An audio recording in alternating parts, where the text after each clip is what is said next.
That genuinely has to be, like, one of the worst games I've ever streamed, and I'm, like, not even, like, exaggerating. Everybody 1-2 Switch has to be up there with, like, one of the shittiest video games I've ever streamed.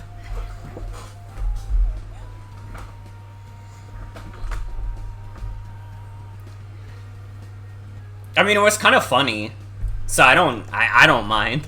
It's just, like, holy shit.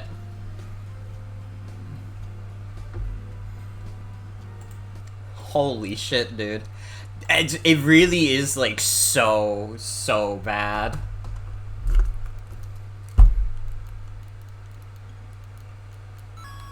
Didn't even think it was that terrible, just kind of mediocre. You have a more optimistic view of it than me.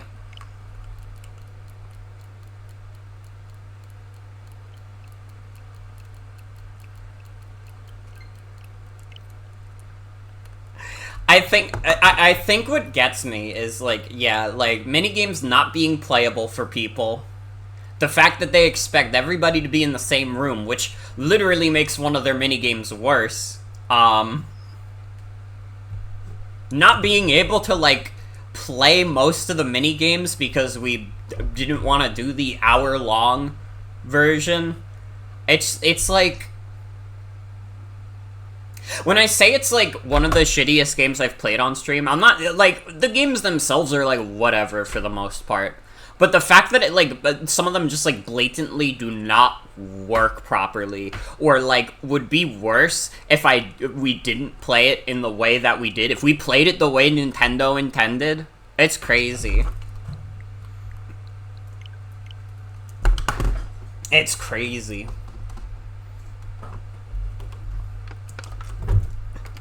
It was funny though. Like I don't regret. I don't regret playing it or buying it. Okay? I'll never regret it. Yeah, it literally, like, feels like shovelware. It's so funny. This is like a Xbox Connect game. Also, no problem. No problem binging a Babish. It's all good. I'm gonna chill out with some Mario Kart, which, for some people, seems like that would be the antithesis.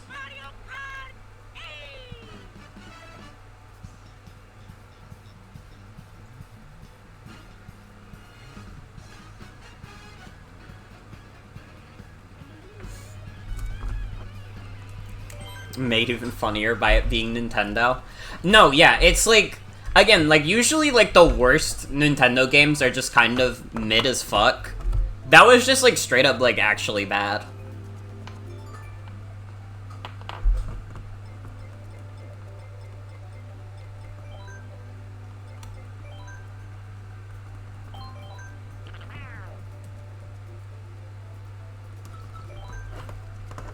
But yeah, we're gonna chill out now. This is gonna be low energy Mario Kart.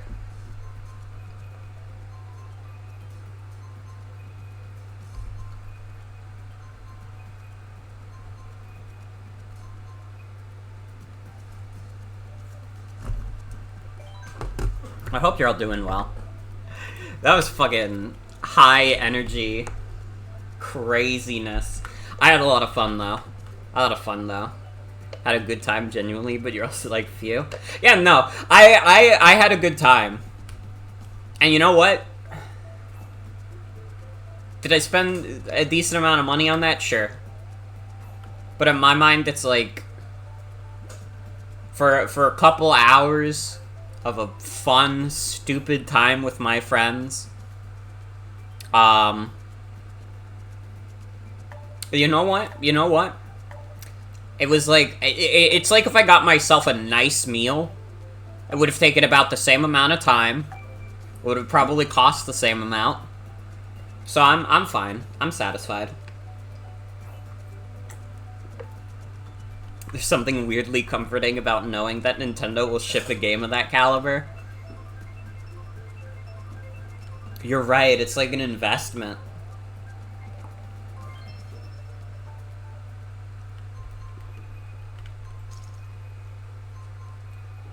bone bag.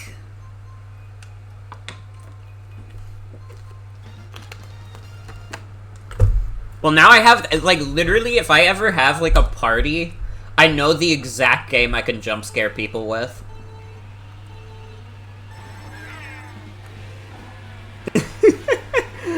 I know exactly what I must do.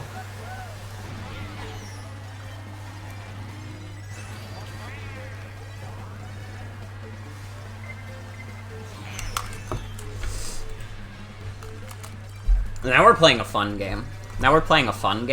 It's been a hot minute since I played Mario Kart 8. I needed to open up OBS, which is why I just crashed there. I promise just because I haven't played Mario Kart in a bit doesn't mean I'm that bad at the game now. Alright, you have to believe me.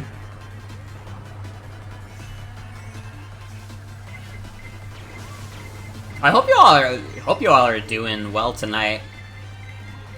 Again, that was a very high-energy multiplayer thing, so I didn't really get to interact with chat much. I hope you're all doing well. Hope you're all having a good Saturday night. Yeah, I'm doing alright. I got all my clothes moved into this room, which is nice. The custom quiz was kinda dope. I actually would love to play the custom quiz again at some point, but, like, have house rules where it's like everybody only submits one question.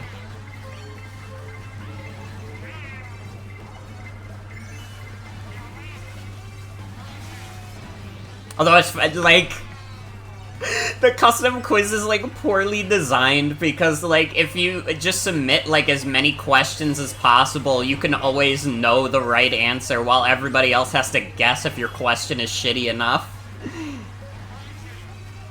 Like, it's, like, something you have to agree on to, like, not just fuck with people.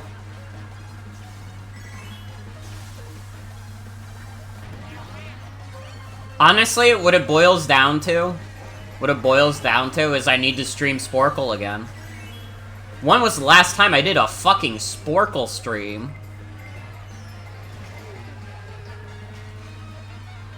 We gotta get some funny quiz time. I haven't done a tier list stream in a while either. I mean, I've had tier list segments in, like, random streams, but not, like, a full-on tier list stream. Yeah, there's definitely more, like, Sporkle quizzes by now.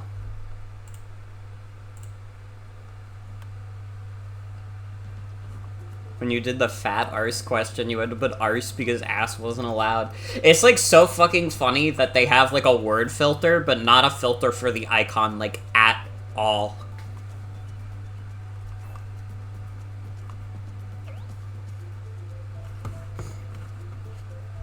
But yeah, be sure to subscribe to me on twitch.tv. Be sure to give me your money so that you can have more streams like Everybody 1-2 Switch so I can spend money on video games that are not great.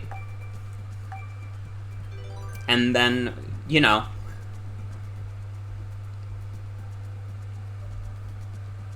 It's good. It's good.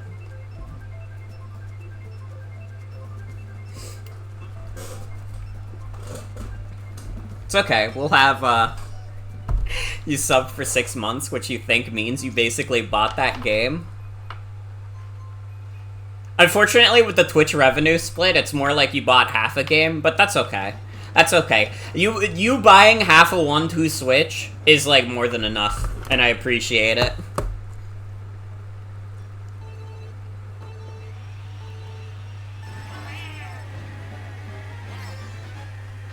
I mean, Mount Wario is a good course.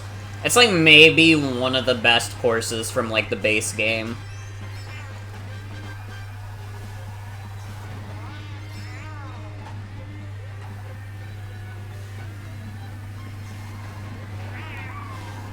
It's wild. I'm not, like, used to Mario Kart 8's graphics right now. I'm used to, like, the Mario Kart Wii crust. I'm like, wait, why the hell does this game, like, look nice?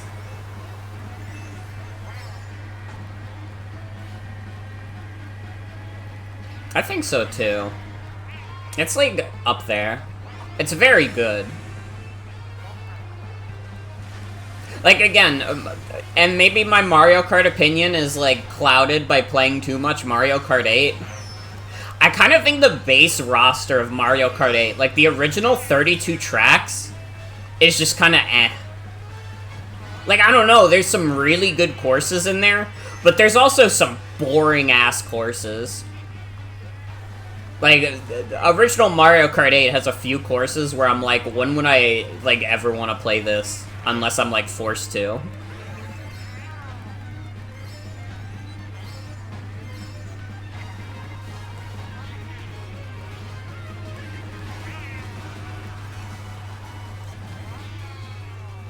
Take a Mario Kart Stadium over Wii Luigi Circuit?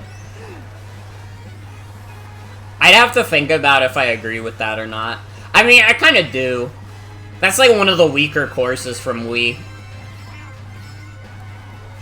But I don't know. I think in the context of Mario Kart Wii, it works. I'm like very Mario Kart Wii biased. Because Mario Kart Wii fucking rules.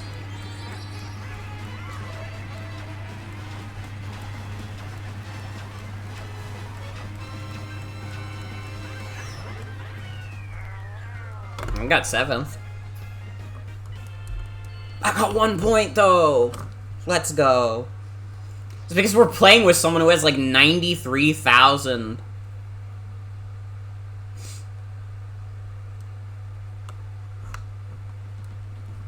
DS is alright. Honestly, and this is gonna be sad to hear, I was never a Double Dash person. I played through all the Double Dash courses, like, once, and then I was like, yeah, I'm good.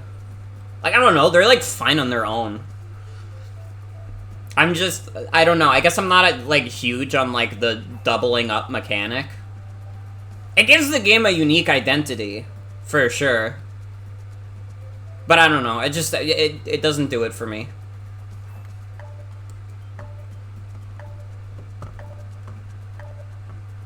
It's just kind of whatever to me. I'm sorry to all the Double Dash fans. I don't have the nostalgia for it, is what it boils down to. I mean, I don't have the nostalgia for DS either, but I think, like, DS is really good. I mean, it easily has, like, the best single player, but I feel like that's, like, the safest opinion to have ever.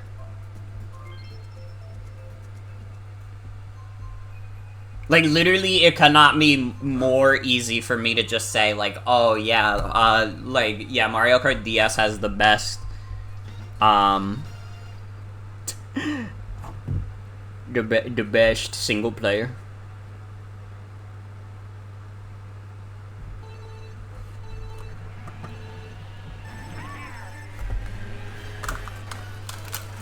Your true Mario Kart hot take is that you think you like Tour more than 7? That's fucked up a little bit. Mario Kart 7 is, like, unfortunate. Because I think Mario Kart 7 is a good game. And then Mario Kart 8 came out, and it was just better Mario Kart 7.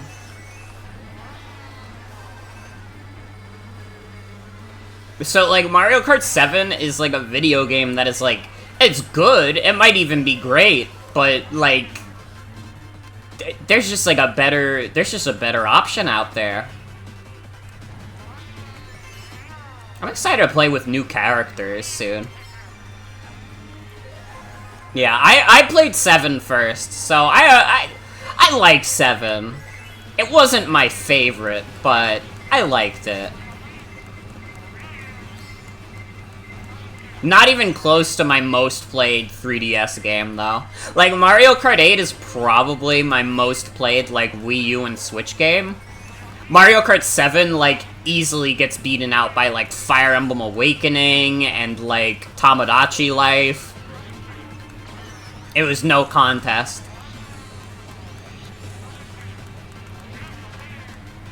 Yeah, I kind of agree with that. I think, like, I don't know, like, 3D Land and New Super Mario Bros. 2 are, like, fine.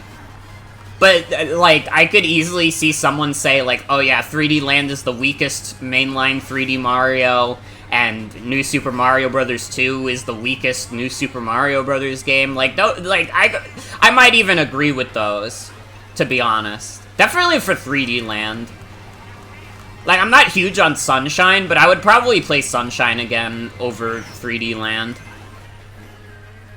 And then, like, the spin-offs also, in general, are kind of just, like, a little worse than usual. Like, I know there's the one golf game, I didn't play that, but then they had, like, the one, like, sports compilation that apparently sucked balls. They had, like, Sticker Star. Mario and Luigi was sent to a horrific death. I'm glad Dark Moon's getting a remaster. I want to play that. I think I own it on 3DS, actually. But I don't have to play that, because I can wait for the Switch version.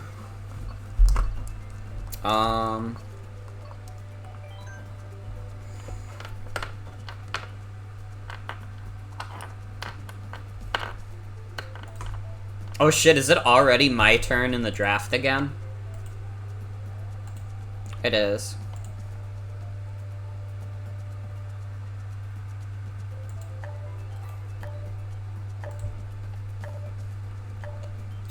Ooh, I gotta decide. I feel like I got a pretty good team going so far. Is Tinkaton free? Listen, I already have Steel Fairy with Mega Mawile, but if Tinkaton is free... What tier would Tinkaton be?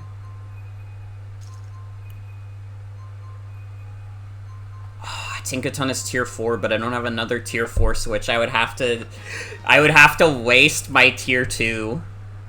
Fuck.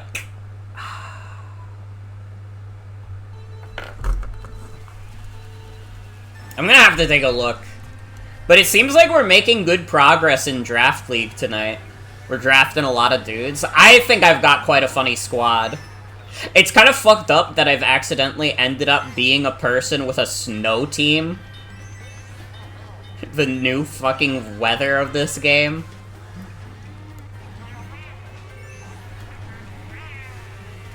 I, like, thought about it. And I'm, like, tempted to, like, do Obama Snow. Because Sienna was talking about how, like, you need, someone to counter her, like, Rotom Wash and Landorus Therian, and I'm like, that can't work, right? But, like, what if, though? Poll in chat, should I draft Obama Snow? You need to be so honest with me if we should draft Obama Snow. Yes?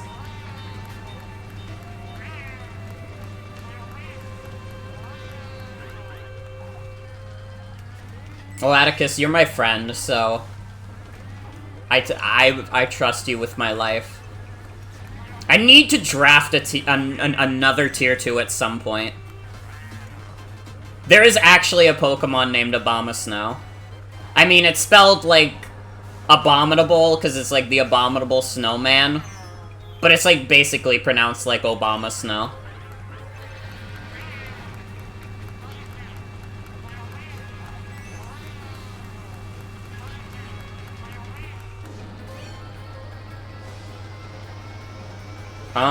That might save me.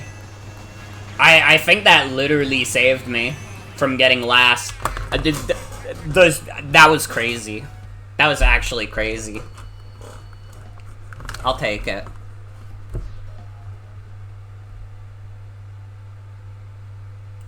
I have to see what people have been drafting. I gotta scope out the threats. Mimikyu, Druddigon, Chandelure, Mega Lopunny, Mega Sharpedo, Mega Scizor, and Roserade. Barraskewda, Incineroar, Galvantula, Magnezone, Volcanion. Fuck it. Fuck it.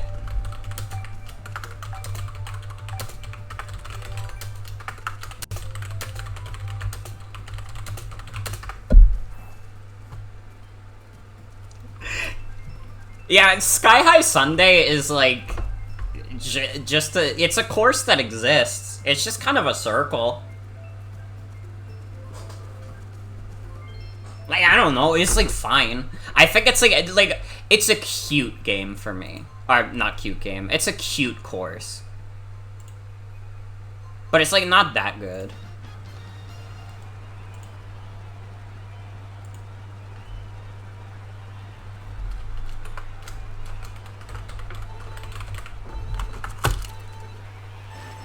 Also does not use the ice cream theme in an interesting way. I don't know, it's kind of cute to look at. Maybe I just have too much love in my heart. But I think it's kind of cute. It's just not a very interesting track, though. I do agree to that.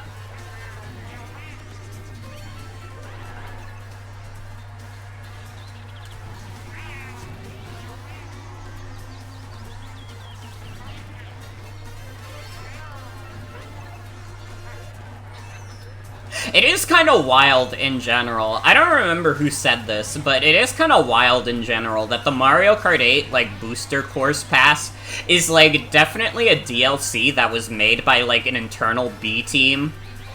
And definitely not, like, the main guys. Oh, I thought I had Gold Shroom for some reason. I'm dumb as fuck. Well, that's okay.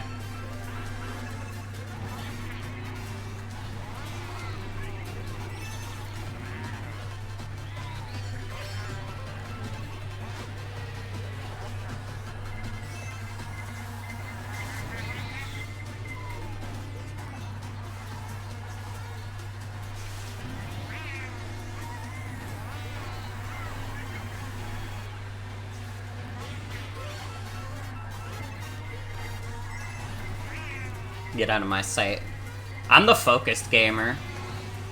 Oh, so hi V, welcome. Welcome, welcome.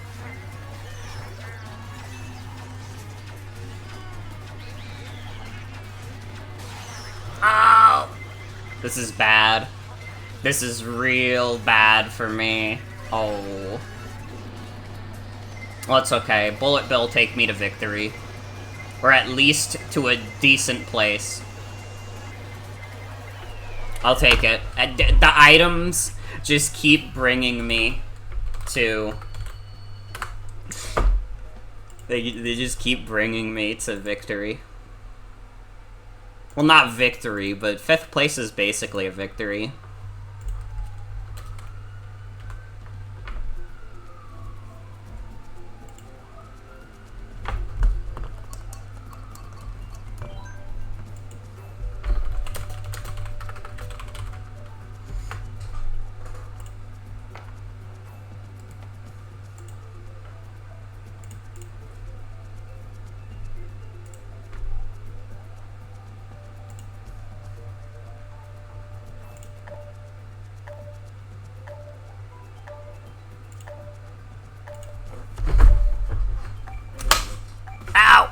I unplugged my headphones. Whoops. Whoopsie. Yeah, now I have 2 snow setters. Why the fuck? How the fuck did I accidentally, like, just find my way into making a snow team? Also, no problem, Atticus. Have a good night. Thanks for hanging out. Is that Sans? Well, his name is Bonebag.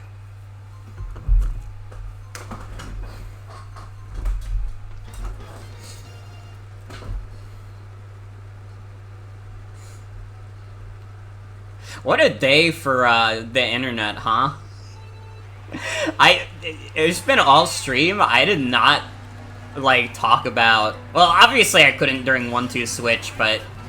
Like, Twitter has just been, like, completely busted today.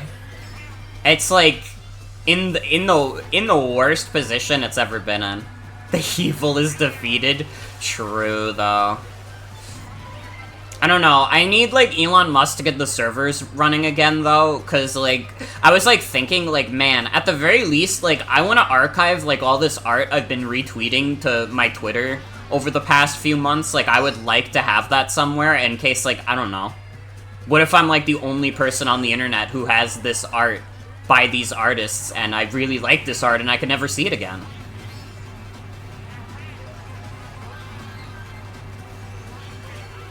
Like, that would be sad. That would be very sad for me.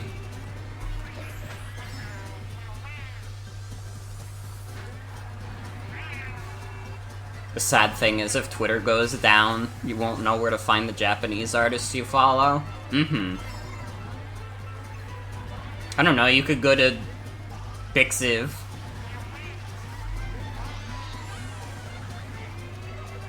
Yeah, I should do that, honestly. Deleted your account back in November, but had a bad habit of browsing individual accounts anyways. Now you're forced to go cold turkey. I think for me, like, I'm just, again, I'm going down with this shit. If I do not get banned from Twitter, like, I'm staying on the site. I'm staying on that shit.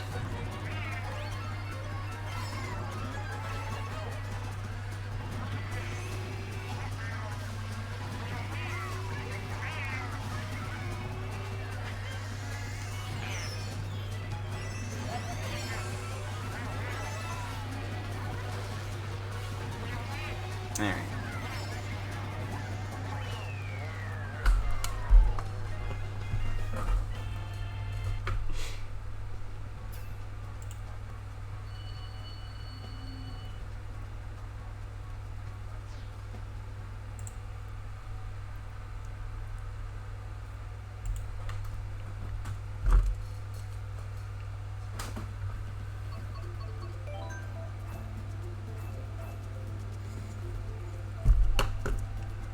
Alright.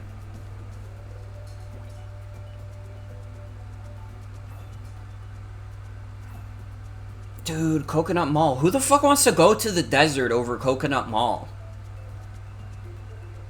What are these bros doing? They're crazy.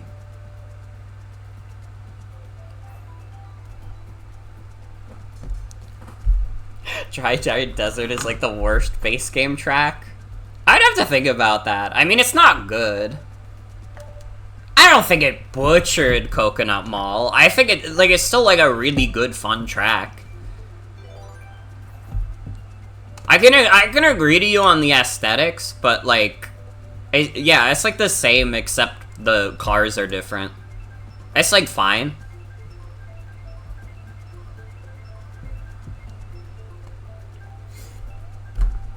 What the fuck?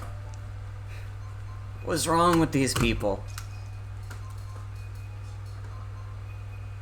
Blaming you, Quilson. Blame the British guy.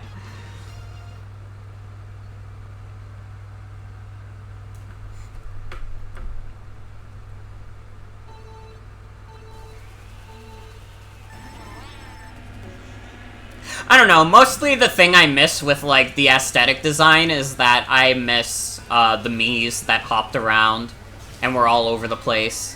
But, like, Nintendo seems adamant about, like, they get to acknowledge Miis, like, once a year and that's it. And even then, like, they acknowledge Miis, but they also kinda don't. Like, Nintendo Switch Sports was a Mii game, but you also had the option of just being some fucking random nobody. It's a little weird. I mean, I like Nintendo Switch Sports.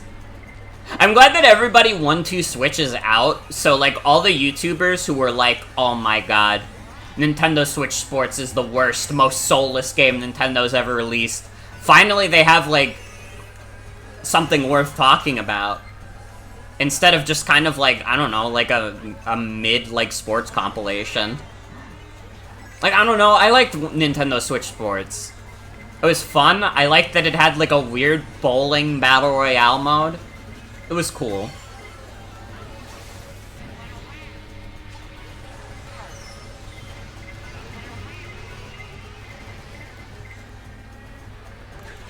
I think mostly people were mean to Nintendo Switch Sports because they charged money for it.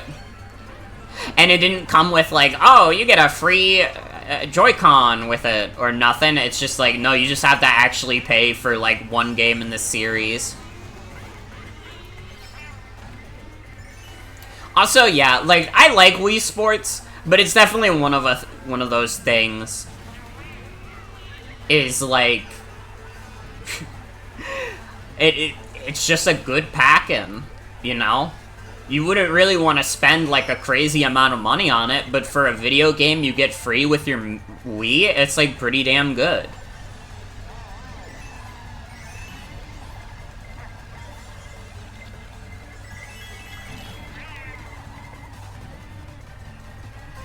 They ruined our sacred Wii Sports. Nintendo has soiled it for the last time. They're making all Mii's gay now. Woohoo Island was cool as fuck.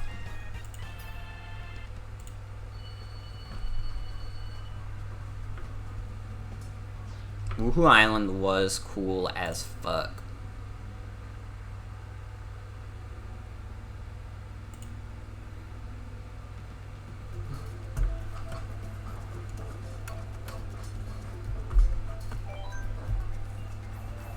I mean, Wii Sports Resort is good. That shit came with Wii Motion Plus too, didn't it? Like, they packed that in. If you bought Nintendo Switch Sports physically, you got, like, a leg strap. Nintendo's like, fuck, no, the Joy-Con is too expensive. We're not packing that in.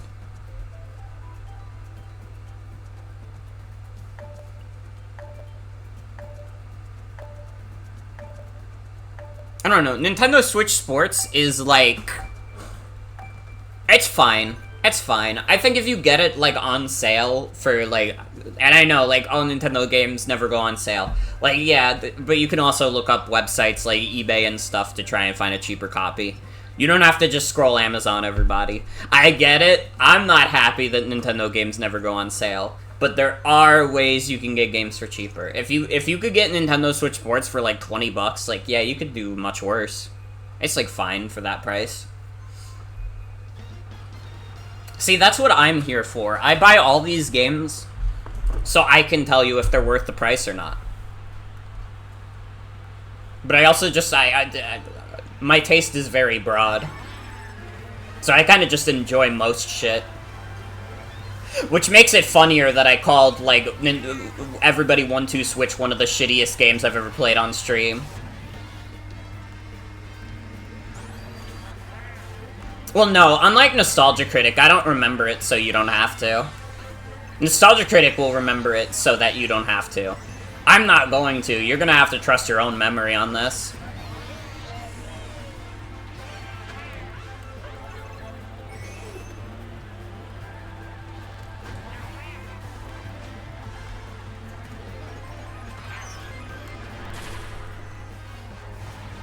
It's quite a good placement.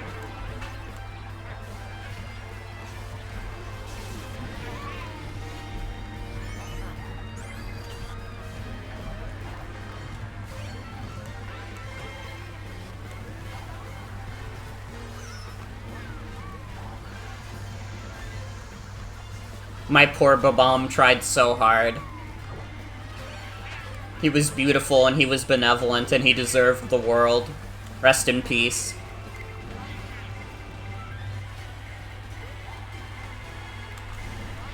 I need to get away from that guy.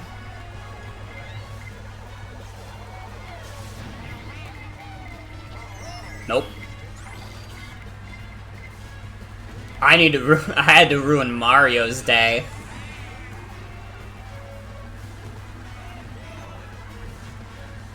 Thought you should mention, but every time you use Ant with Bindle in another chat, everyone loves it. I'm so glad.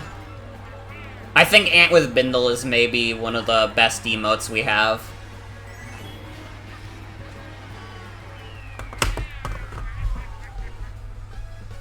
It's quite fucking good.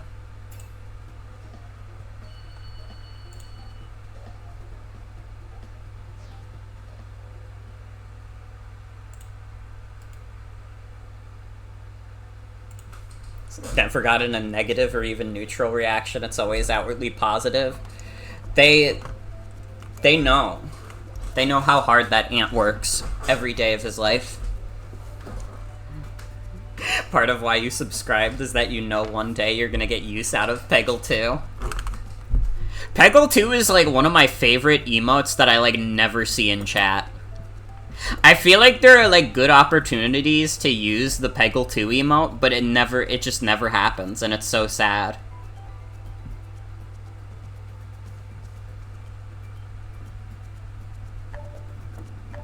Gotten tons of use out of it, thank God.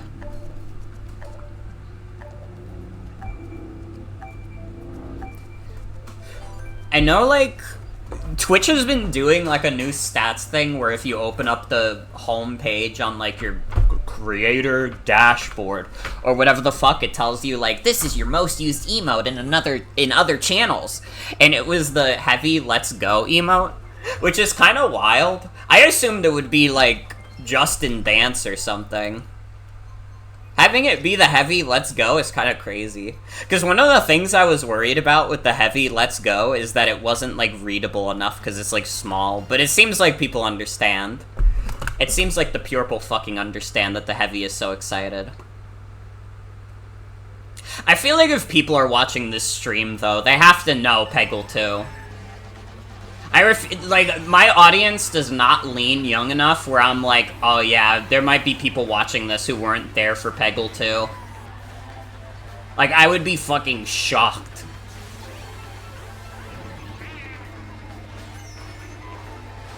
Although, now that I thought about it, if there was, like, a 13-year-old watching my stream, they would have only been, like, 3 when Peggle 2 happened. And that's, like, fucked up to me.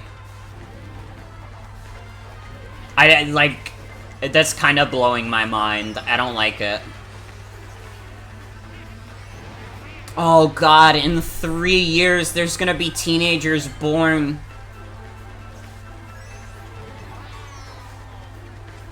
After Peggle 2. It has. It was 2013, I believe. I mean, I could be wrong. But I'm pretty sure it was E3 2013.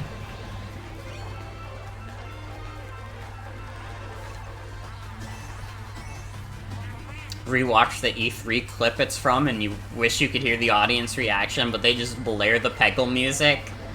It's so funny. No, I think it was EA's show, because PopCap, the devs of Peggle, are owned by EA. Although it would be funny if that was during Microsoft's presentation, because god, there are 1,000,001 reasons why Microsoft's 2013 show was fucking horrible. Again, I'm almost a little shocked that Microsoft is still making consoles, because the Xbox One, like, the first few years of that console really were so bad for Microsoft. Like, their reputation had to be in the fucking dirt.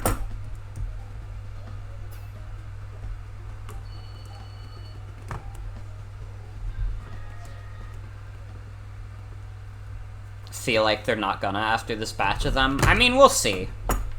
I think, like, here's the thing with Microsoft and the Xbox. They know they've lost the console war, but it's one of those things where they still believe that they want the Xbox to be a thing because they want Microsoft products in people's rooms, and they will take a loss on that if it means keeping their brand fresh in people's minds.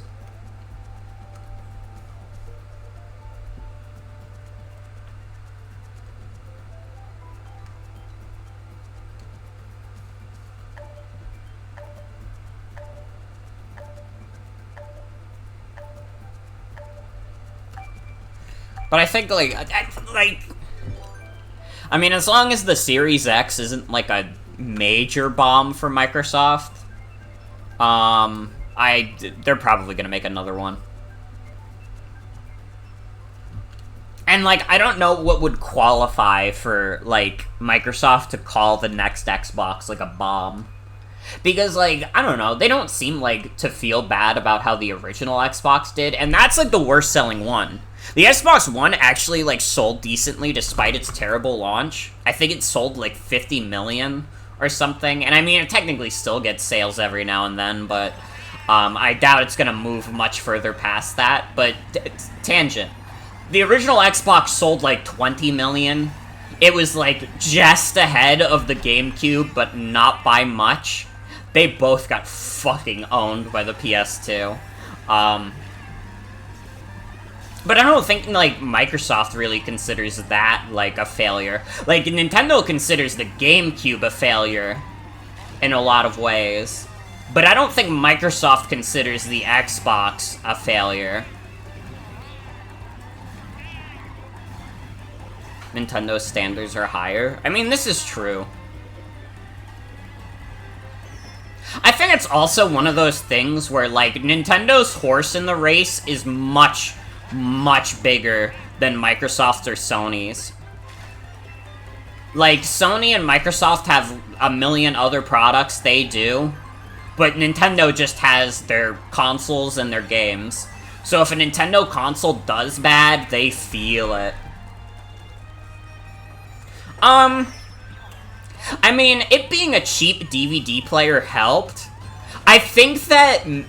I don't think it's, like, the only... Like, I don't think that's the big reason. I think it helped. I think, like, the PS2, like, definitely, like, the reason it's the highest selling console is in part because it was also a cheap DVD player for the time. But in terms of, like, beating out the other consoles, like, I don't think that's the only reason. The PS2 had a fucking incredible library, and everybody wanted to make games for it. And Sony had, like, a good head start on both Microsoft and Nintendo. And while Sega had a head start with the Dreamcast, Sega's reputation in the industry was also in the fucking ground at that point because of how fucking poorly the Saturn launch went.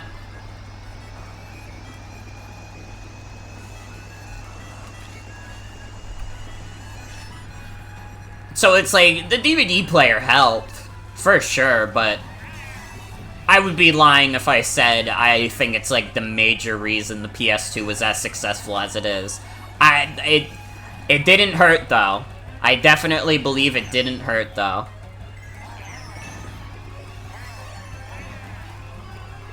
And I mean, it's probably, like... It's probably fair to say that, like, that DVD functionality would be a big reason why, like, you know... While the PS2 had great sales, the, like, best-selling PS2 games have, like, pretty modest sales overall. Like, I would have to look it up, but I remember, like, the best-selling PS2 game selling, like, 10 million. Which, for a console that sold 150 million is crazy. Okay, yeah, like... GTA San Andreas sold, like, 17 million copies on PS2. That's actually a little more... That's more than I thought for sure. But even then, like... And, like, this is probably not the best example because the Switch is unusual in how much, like, their install base, like, buys their games. But, like, compare that to, like, the Switch with 120 million... like, consoles sold, and, like, 50 million people having Mario Kart. And that's true. That would be a big part of, like, the lower, like, game sales overall, is that, like, the PS2 had, like, such broad strokes in the kinds of games that you could play, that, like, very few people were buying a PS2 for the same games. Like, I'm sure a lot of people, like, know other people who bought, like, GTA and, like, Final Fantasy and, like, Metal Gear Solid, but... Again, it's not like a Nintendo console where it's like, oh, did you buy Mario Kart? And it's like, of course I did. I own a Nintendo system. What else am I supposed to do?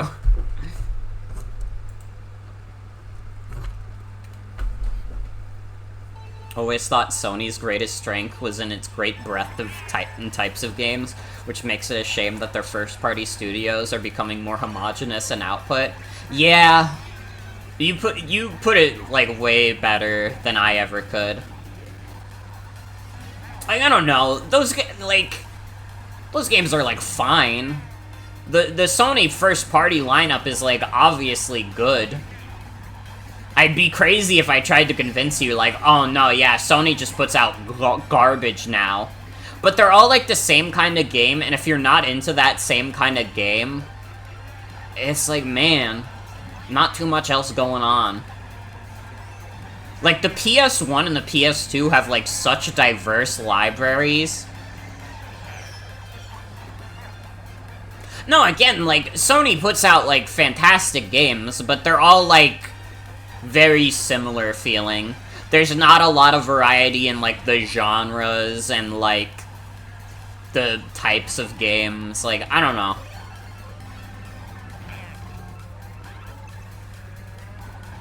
It's like, honestly, like, genuinely, I think Nintendo Switch is, like, the first time in a while that a company has put out a console that has, like, games for basically everyone. I feel like that's a big reason the Switch is as successful as it is because this console has games for, like, everyone. Are you an RPG freak? They got that in spades. You like action games? We got Bayonetta, we got Devil May Cry, Resident Evil 4,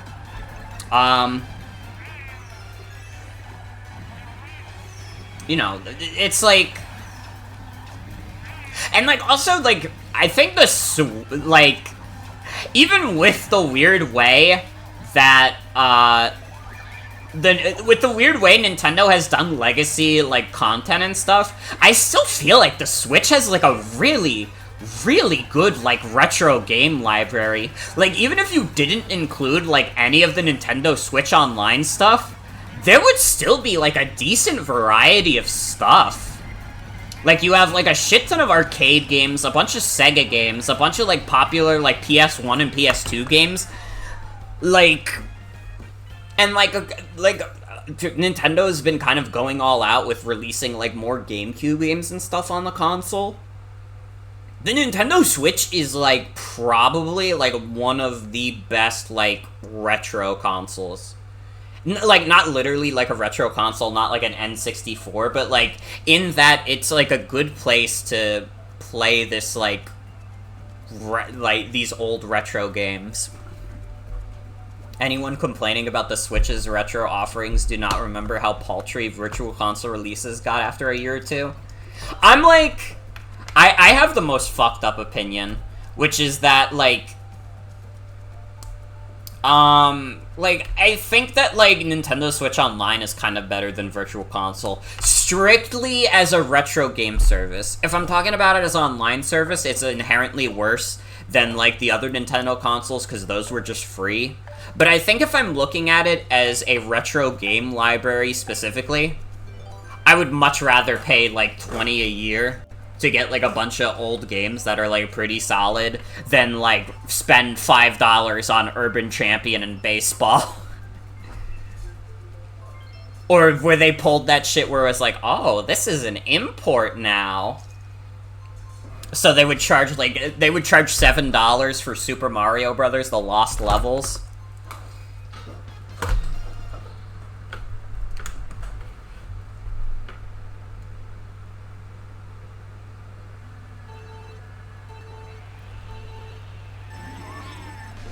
I think the reason Microsoft will continue to sell consoles is because of Game Pass.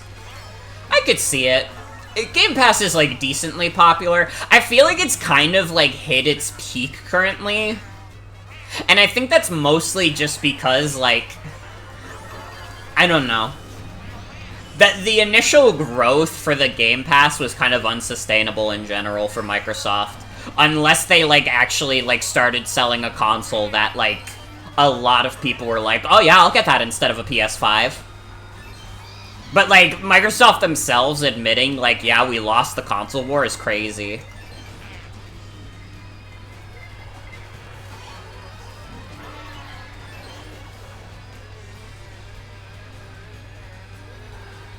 If you're selling a subscription service, though, wouldn't you grow more by having your service be platform agnostic?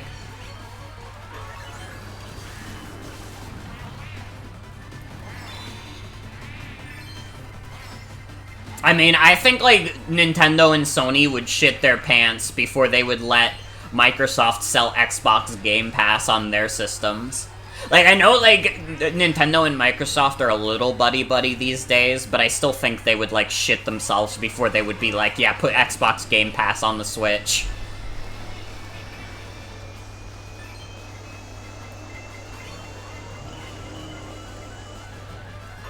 But yeah, that's a big part of it.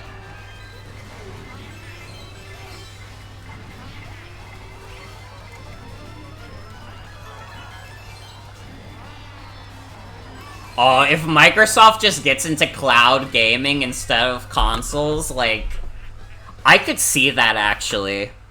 I could see that, because Microsoft is full of terrible ideas. Like, I don't know. I would kind of get it from a financial standpoint, because, like, basically every video game console is sold at a loss. Like, I could not tell you how much money, like, Nintendo, like, spends every time they make a Nintendo Switch, but also the fact that their hardware is older probably means, you know, the actual hardware they have in the system is cheaper. But, like, I'm pretty sure, like, basically every generation, like, Sony and Microsoft, like, lose money for every console they sell. I definitely know that was the case with Sony for a while. So, like, honestly, they might just be like, fuck it, let's just do cloud gaming, because all we have to do is pay for servers, and then they realize nobody wants to play on their servers.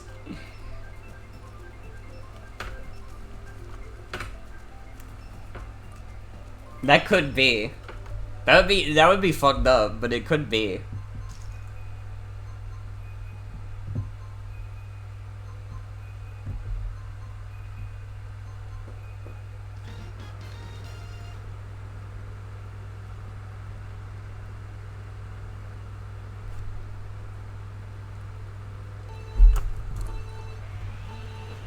Yeah, no, again, Microsoft is definitely not above making shitty decisions, so I could see it. I don't know, I guess it depends on how cocky they're feeling, because we did just see, like, less than a year ago, Google Stadia blow up. So it really does depend on if Microsoft is feeling like, oh, but we could be the ones, though.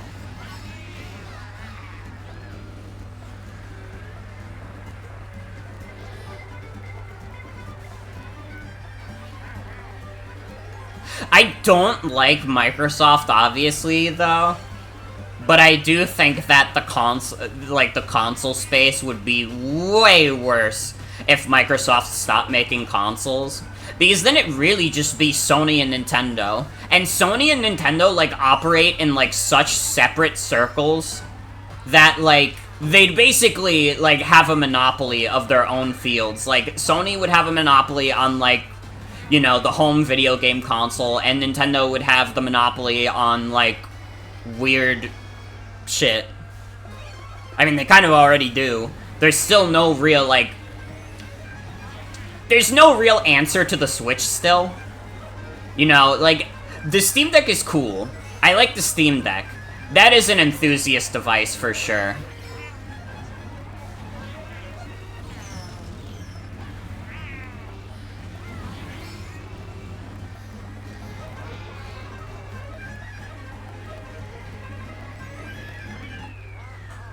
Don't know how long my Game Pass is for this world. You know, they've said they're happy with their revenue right now, but you honestly think they're liars.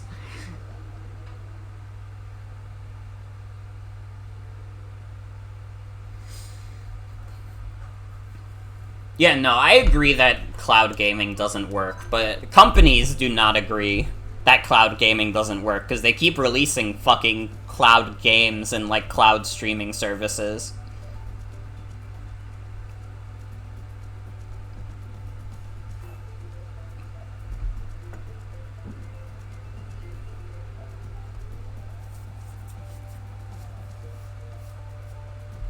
Well, we just, especially in this country, we just don't have the internet infrastructure for it.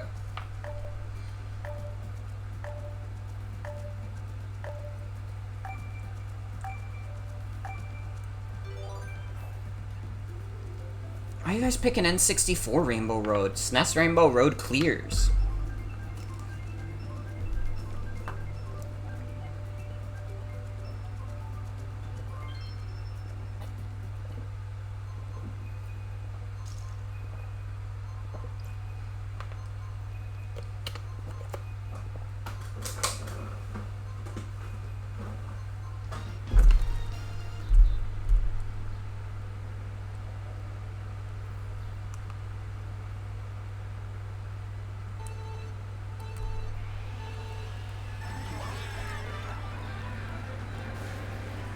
You would also be shocked if Game Pass Day 1 releases didn't stop with this year. You can't spend millions of dollars on this shit just to throw them on a service. You're cannibalizing your own sales. Yeah. We'll have to see what happens.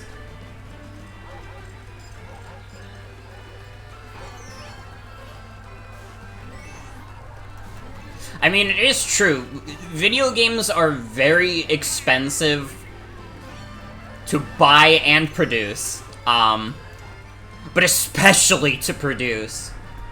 Like, AAA productions are, like, crazy expensive for these companies to put out. And, like, putting them on a streaming service is, like, you're begging to lose money on that.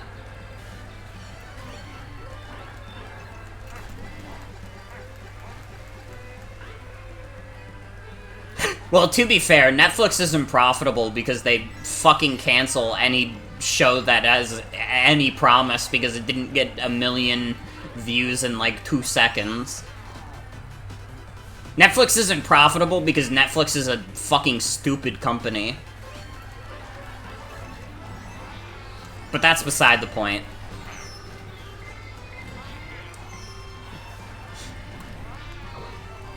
It is a little crazy to have, like, seen Netflix going from, like, the big dog in the subscription service, like, race, to being, like, kind of just shit.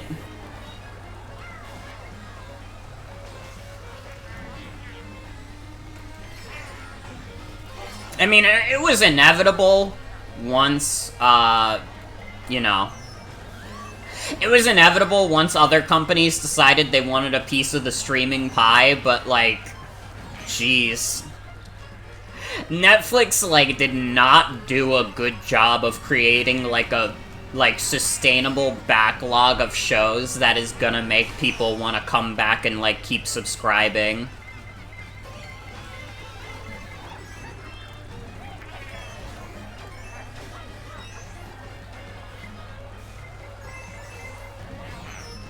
Also, I'm, like, fucked up because I do pay for, like, Amazon Prime. But it's also because I order, like, a decent amount of shit from Amazon that I'm like, yeah, I could justify this as, like, a purchase. Fuck it.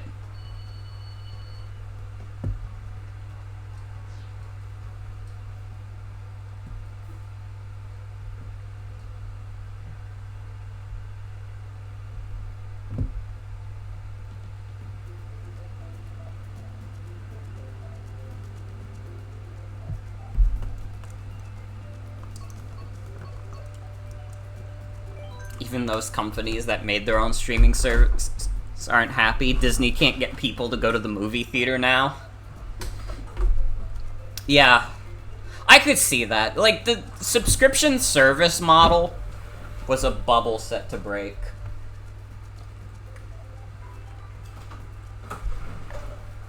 Star came in here and gave me some popcorn. Let's fucking go!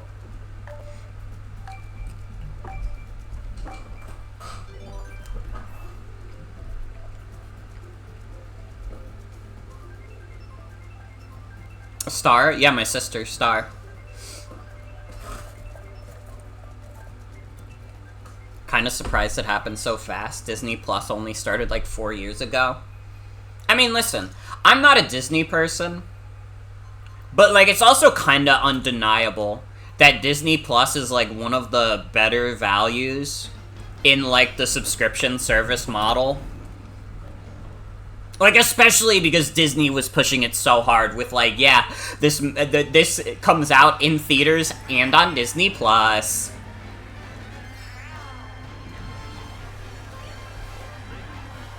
Like, again, companies like to make, like, really big promises, and then they realize those promises aren't profitable, and they're, like, unsure of how to deliver the bad news when they decide they have to can it. Because it's just too good of a deal. We're losing money on giving people a great deal.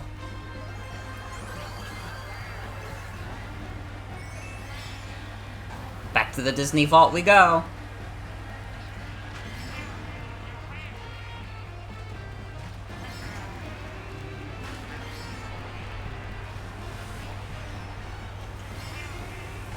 But yeah, I could see a lot of companies, like, abandoning the subscription service model, to be honest. And, like, that was inevitable. I think it was a bubble waiting to pop. You know, too many companies all doing it at the same time. They all wanted a piece of the pie, and then, you know, they're starting to realize, oh, shit. I don't think we're gonna get a big piece of the pie, guys. I think we're getting, like, a piece of the crust. And while that crust is yummy, that crust is not profitable.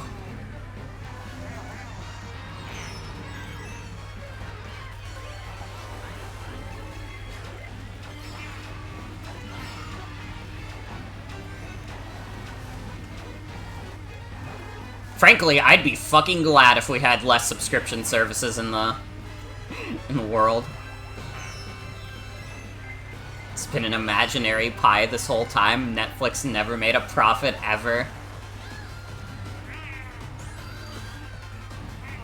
Is that true? Have they literally never turned a profit once? How the fuck are they still around?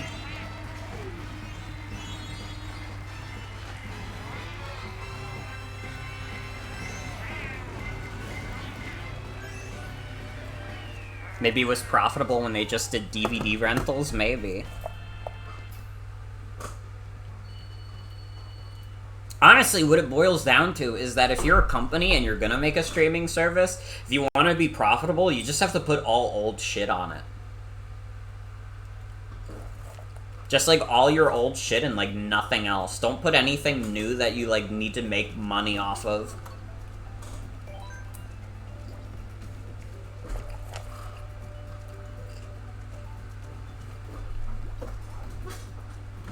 I could definitely see, like... And again, I would be so fucking glad if the streaming service bubble popped.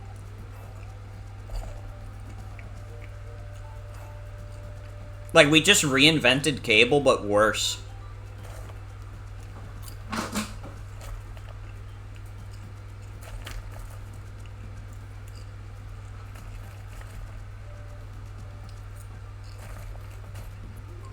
Like, you could say whatever you want about cable TV. But man, at least you didn't have to pay, like, for, like, every single, like, channel you wanted to watch ever. Individually for, like, $10 each.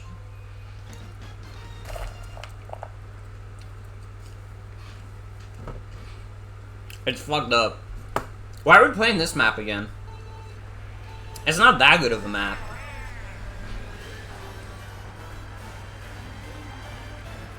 I don't know, this is another map that I would classify as cute. But it's not that good either. It's Christmas in July, you're right. Oh my god, you just reminded me of the month change. I didn't see anybody making those kind of, like, corny, like, well, now it's LGBT Wrath Month jokes. And I think it's just because we're all really tired this year.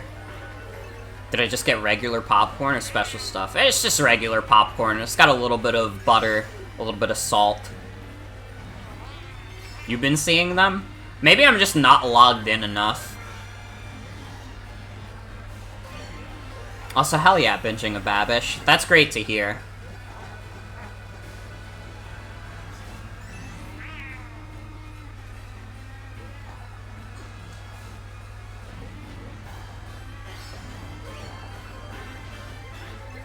Unless that wrath translates to people being in the streets, you don't want to hear it. It's like, I get the intention behind it. So, like, it's maybe my controversial take that I always thought it was a little corny.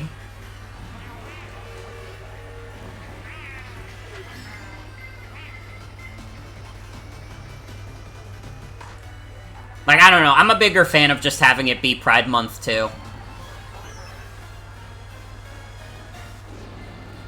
All you've heard in that vein is folks saying, like, I know y'all joke about Wrath Month, but it's actually Disability Awareness Month. Mm-hmm.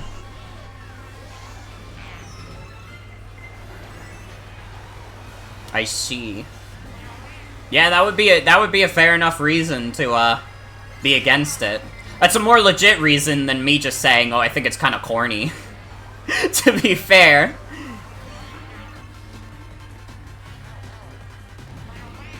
Why the fuck did I get a single shroom when I was in 10th place?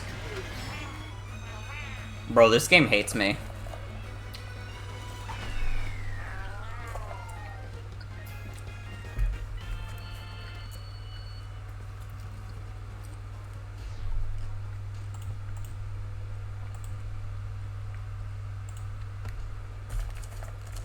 Transphobia against Birdo? True. They hate her for what she represents. We gotta get Coconut Mall this time. Don't deny me of it again.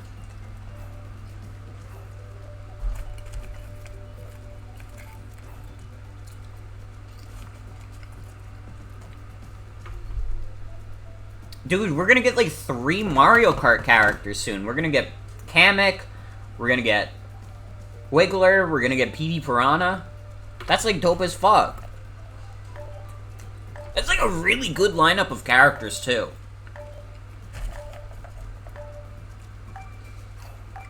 Like honestly, like these DLC picks are like helping to fix one of my biggest problems with Mario Kart 8, which is that I never thought the Mario Kart 8 roster was that good.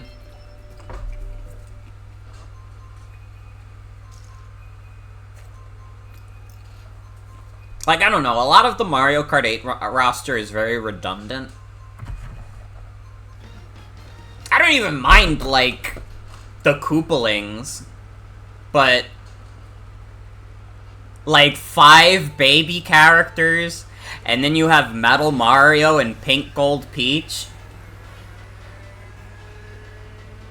Oh, that's true. I think that most people agree that Mario Kart 8's roster is weak. But I think maybe more people warmed up to it with, like, the 8 Deluxe editions. Although, honestly, characters like Bowser Jr. should have been in the game, like, day 1. We didn't need to wait for a fucking Switch port for Bowser Jr.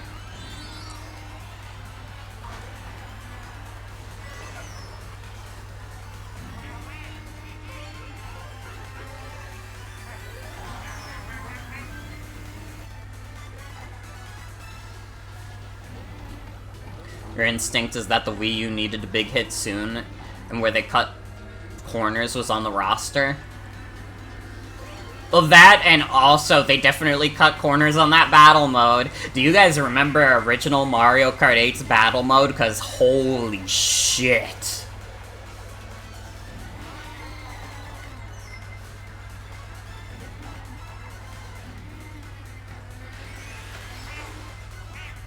I think also, in general, like, that, like, kind of cut corners is also why I don't think the map design of a lot of the base game tracks are, like, that good. Like, they look nice, obviously, but, I don't know. Again, like, a good chunk of them are, like, really boring and not that fun. Or just kind of have, like, very boring theming.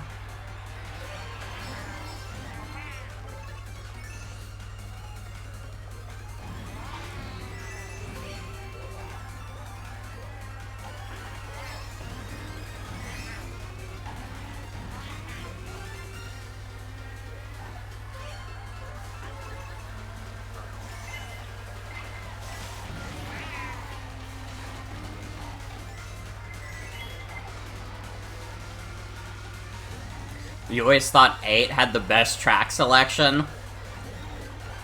I respectfully disagree. I don't know. And maybe, again, maybe it is just, like, oversaturation of playing Mario Kart 8's base roster, like, too much. But there are, like, so many maps in Mario Kart 8 where I'm like, yeah, this is just kind of boring to me.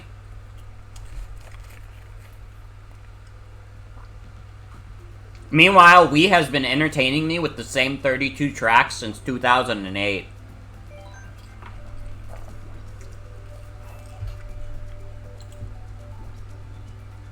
I could go back and play Mario Kart Wii's courses at any time.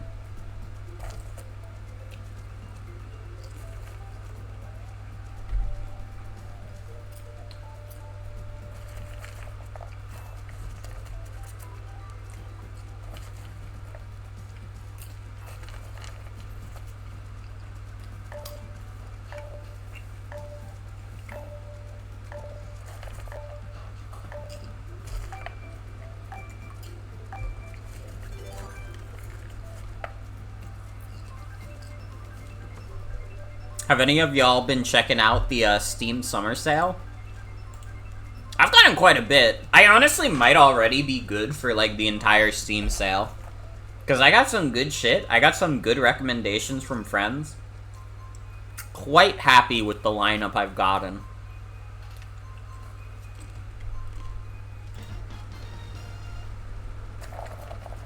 I definitely gotta do Steam Roulette again. 100%.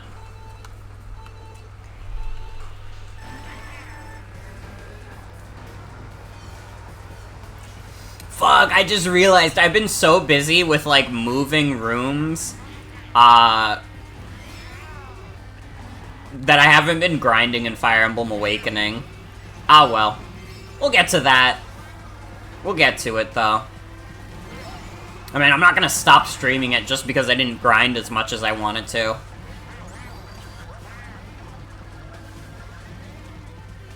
Haven't been interested in a new video game in at least a year? I don't know. I think there's been a lot of great releases this year. This year has been, like, a really good year. Don't say that, binging a Babish. You're hurting me.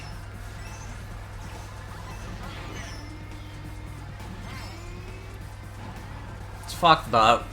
It's fucked up to say, and... Mods, ban this fool.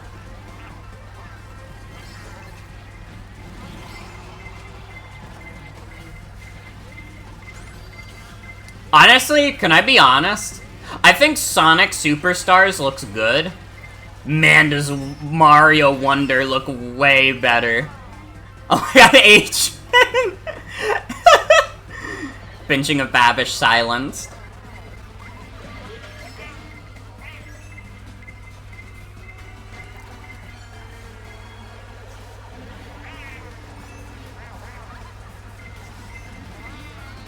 I don't know, I think Sonic Superstars could be cool, though.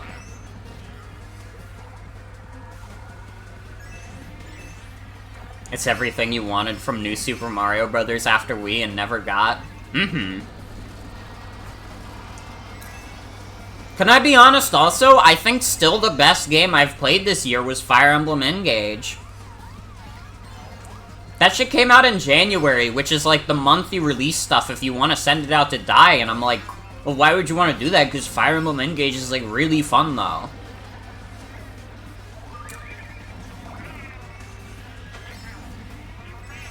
I mean, we're halfway through the year. So, like, it's a little early to talk about, like, this is my game of the year. But in the first half of the year, I think Fire Emblem Engage clears. To be honest.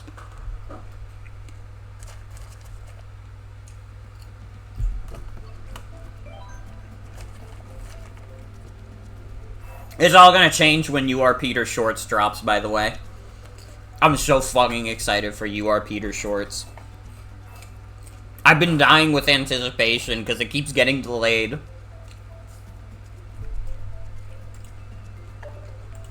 I would check if the dev has tweeted anything about that recently, but judging by Twitter is busted as fuck right now, so I don't think I'd be able to find it. Are these people crazy? Sky Garden is like one of the worst tracks in this game right now.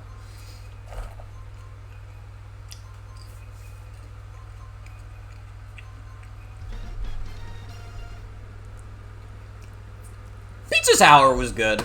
I enjoyed Pizza Tower.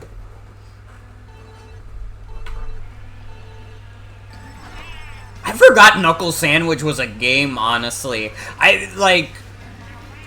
Fuck, how long has that game been in development? Holy shit.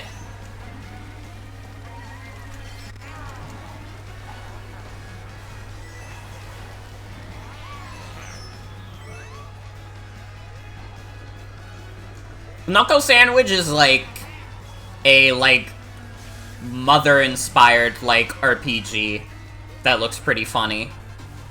Is there only one person on the dev team? That would explain it. You know what? If it's literally, like, one person on the dev team, yeah, that makes sense.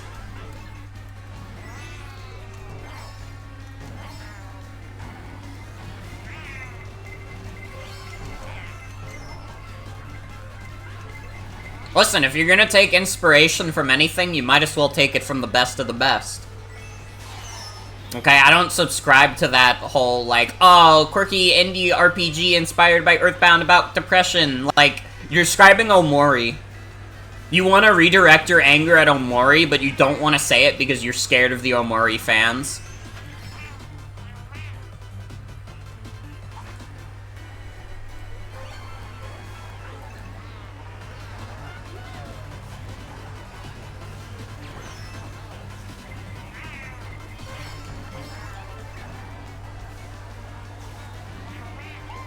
Well, it definitely wouldn't be Undertale, because Knuckle Sandwich started development before Undertale came out. I would be very surprised if it was inspired by Undertale. Not afraid of Omori fans, they haven't even graduated high school yet.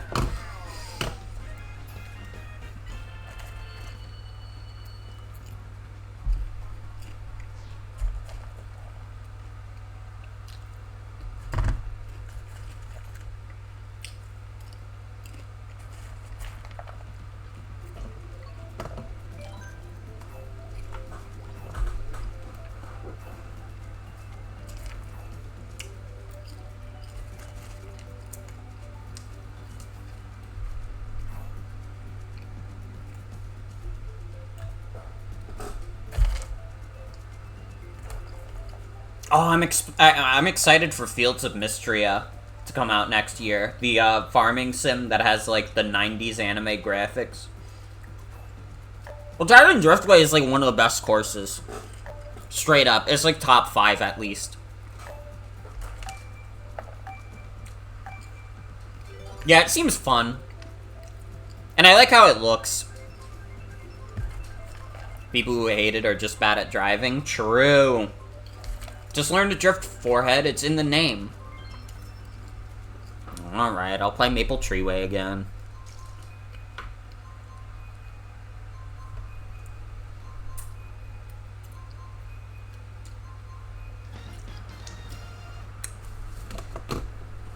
I don't know, I feel like people are kind of on the, like, farming sim haterade right now. Or, like, that kind of game in general, like, haterade right now. And I think what it boils down to is that people are still upset that New Horizons isn't as good as New Leaf. Like, that's where all the pain comes from. It's not that they're announcing too many farming sims, it's that New Horizons wasn't as good as New Leaf.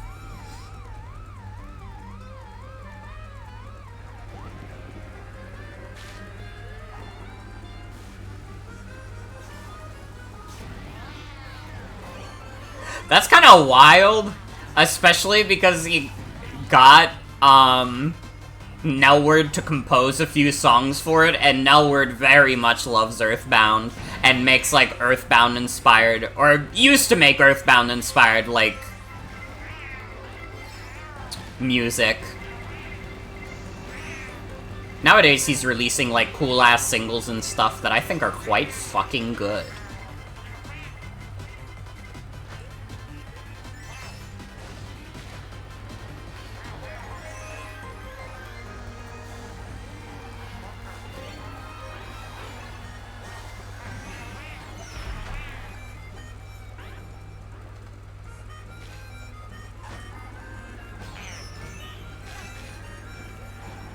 You guys gotta hop on the Knuckle Sandwich train, by the way, before it gets, like, really popular and people decide that it's cringe.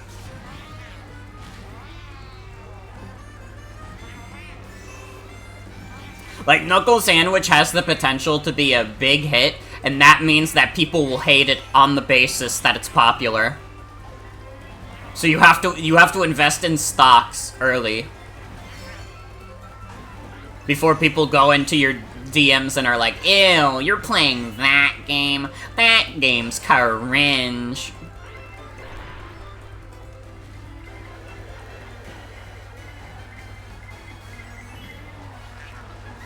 Why have people been on the farming sim haterade?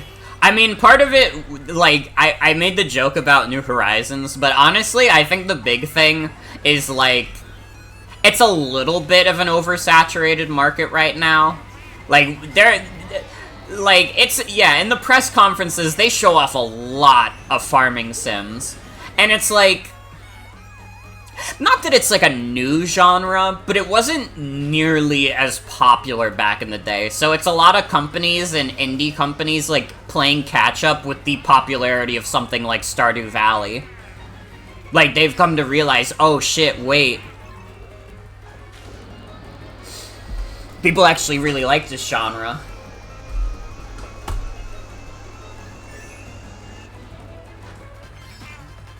If you want to be a knuckle sandwich hater later, you can be like, I used to like it, but the fan base made me hate it.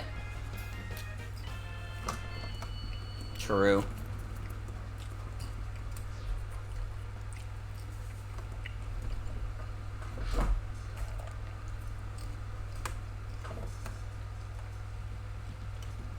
New Horizons is, like, fine.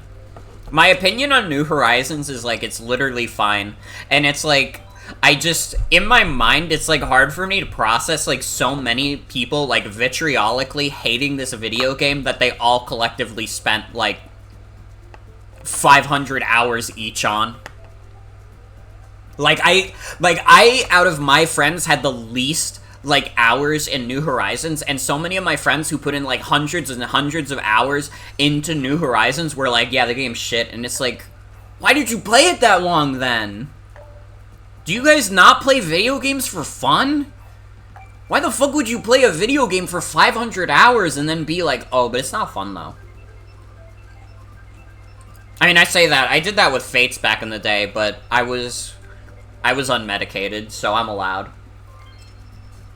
I did it with Fire Emblem Fates back in the day. I put hundreds of hours into that, even though it's a bad video game. I was unmedicated, so don't worry about it. Please understand.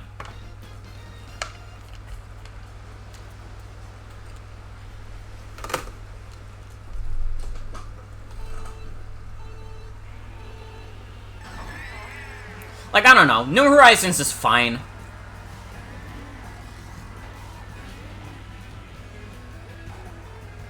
That game being the game that came out during the initial phase of the pandemic definitely made it easier to burn yourself hard on it after non-stop playing it. Yeah. Gonna start using the excuse you were unmedicated even if it's not true. You had 1,000 hours on Final Fantasy XIV and then realized you hated the game more than you liked playing it with friends and stopped playing it and your life has gotten better. I'm enjoying Final Fantasy XIV, but, like, yeah, like, I can't imagine like, MMOs are, like, too scary for me. I wouldn't want to play that shit for thousands of hours. No, like, you could get me in, like, a Gmod lobby for that long. If we had a good Gmod server...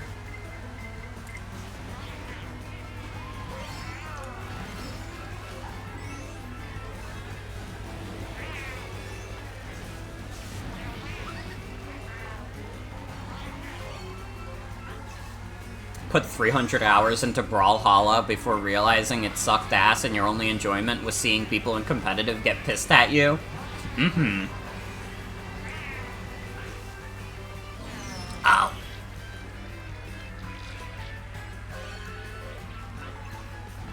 You had fun playing it at some point, but you were like, yeah, it's not worth a monthly subscription to get pissed off at video game? Literally. No, I feel you, Splee. That's kind of how I am these days. Like, Mario Kart 8 is, like, by far my most played Switch game. And I, like, maybe have, like, at the very most, like, 300 hours in it.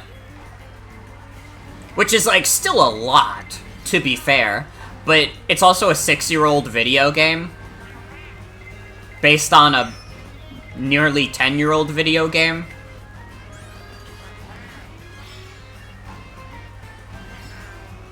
So, like, I was averaging, like, 50 hours a year. Which is, like, not bad. My most played game, and I'm still, like, the tracks are alright, I guess. I'm critical because I love it. I mean, again, it's like, I love Mario Kart. I love Mario Kart. So even like a Mario Kart that's like not that good, like I probably still would enjoy it if I was playing it right now. Except Tour. There's no going back on that one. I have like 4,000 hours in TF2, but most of those hours were when I was like 13.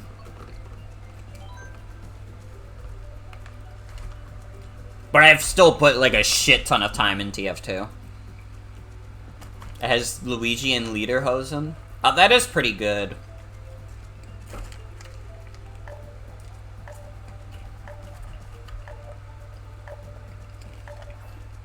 I don't know, though. It's not worth it just for that.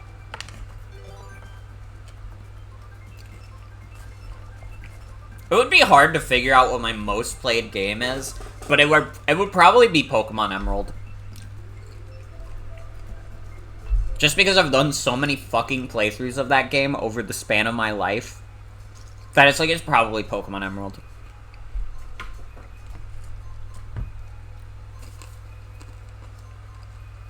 With DF2 being second, obviously.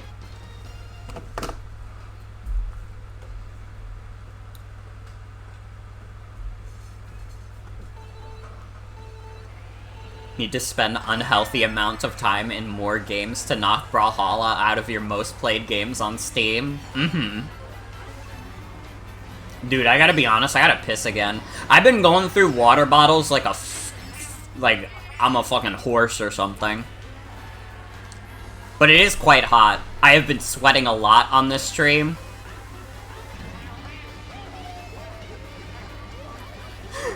And it's because my AC is too loud, so I can't keep it on.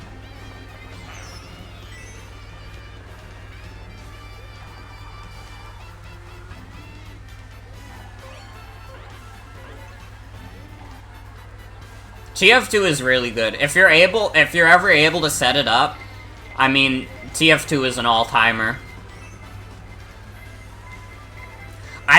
Honestly, I gotta say, it's top 3, I think. Like, Pokemon Emerald, Super Mario World, and TF2, those are my top 3 video games. And it's, like, not even close. Like, what the fuck is gonna beat those 3?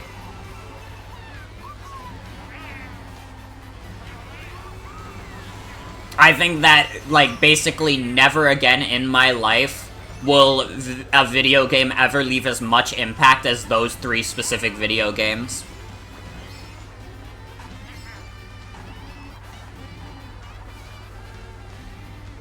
Water is the white wine of life. True. Super Mario World 2! Yoshi's Island is really good, though. To be fair. Even though it's not really Super Mario World 2.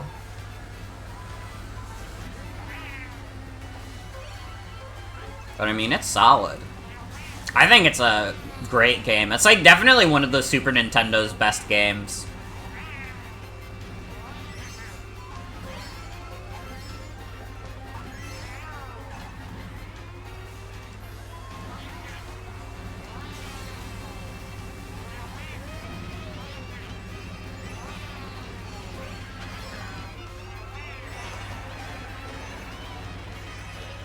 It is, though you'd be lying if you said the slower pace of Yoshi games didn't kill some of the excitement for you.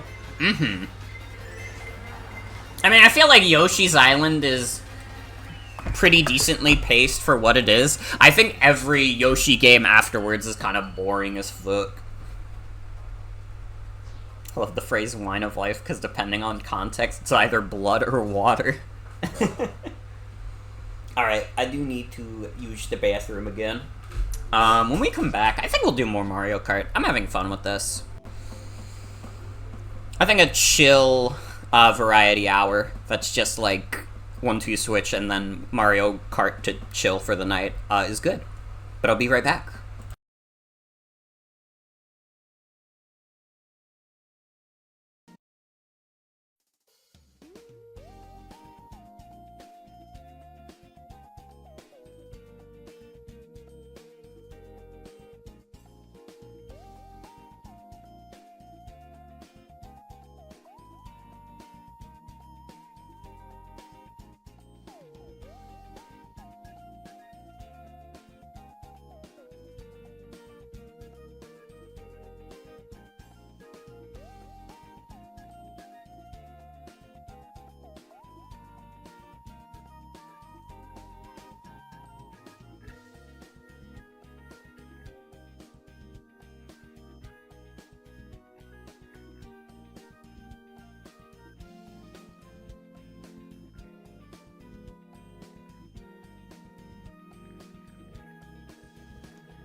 Alright, I'm back.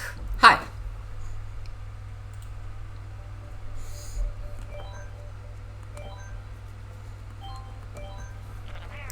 Also, I thought about it a bit. Splee, when you said, like, oh, you like you put that many hours into Mario Kart 8 and you just think the tracks are alright? I mean, you're right, but also, I think that one thing that Mario Kart 8 excels in, and part of the reason is just that it has so many fucking tracks in it, is that there is an insane variety in the kinds of courses. You know, there's short tracks, there's long tracks, there's tracks that are super complicated and go up and down all around, tracks that primarily focus on drifting, there's tracks that are a fucking circle, there's tracks that are long, one lap endeavors. It is true that Custom Track GP clears, though. I mean, Custom Track GP it's like unfair to compare, because Custom Track GP is like one of the craziest mods in the world.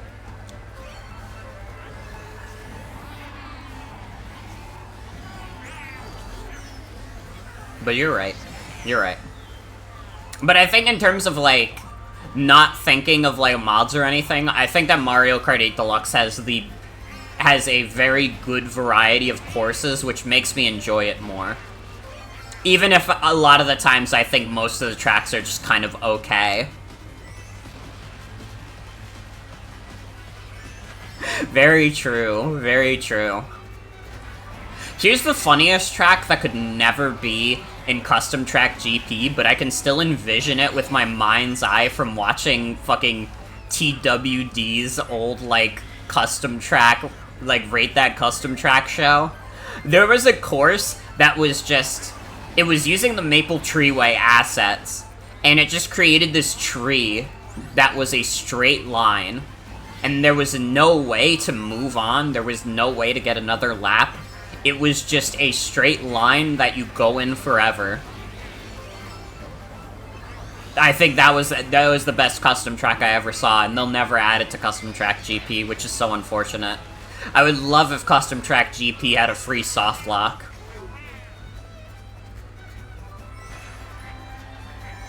And then everybody in the lobby would be scared to leave because they know they'll lose their points. And it's like, but can I be the person who steals the points from everyone else? Oh no, wait, I think Mario Kart Wii does the thing where after 5 minutes, if players have been on a map for 5 minutes, the game will be like, alright buddy, get out of there. So actually they should add it. It would be humbling. Summoning Salt presents The Journey to Beating Straight Line. So real. Dude, that new Summoning Salt video was pretty good. I quite enjoyed it.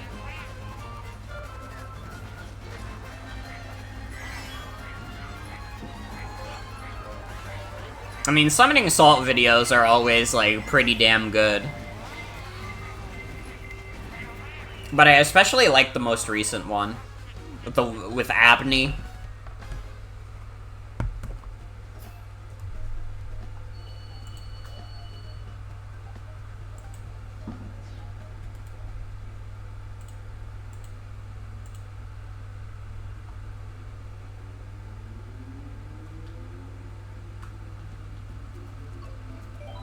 Some Electrodrome.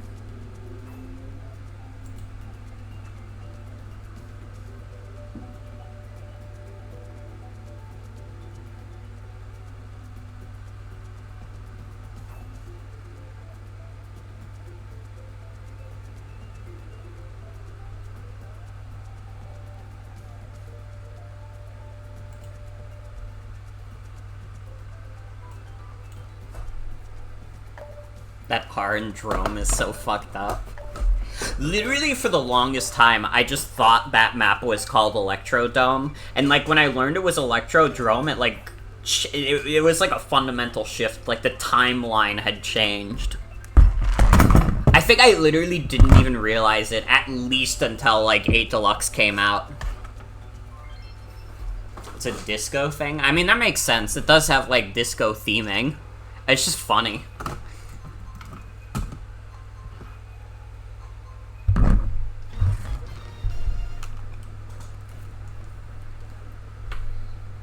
Everybody just thought it was Electrodome.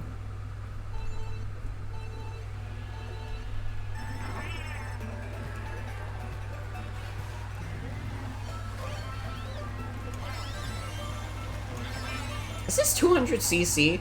I think it might be. It's like Diddy's Conquest, literally.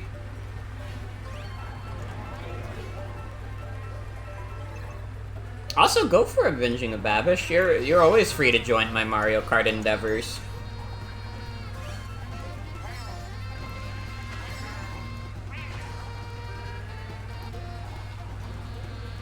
I mean, if you want to hop on Might, we could do that too. Unless we're still exhausted from 1-2 switching, then that's okay. I understand. 1-2 switch was an adventure. Ew.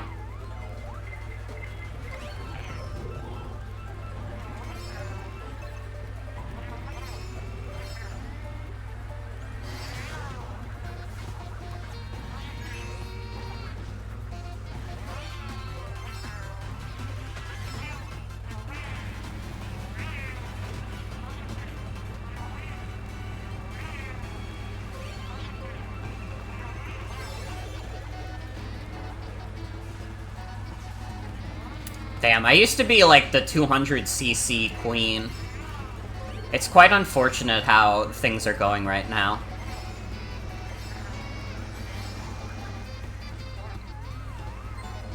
I used to be the most powerful 200cc player in the world. Now I'm 1 inch tall and I live in a Go-Gurt tube.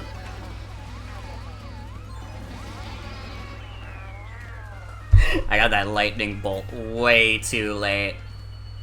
What flavor Go-Gurt?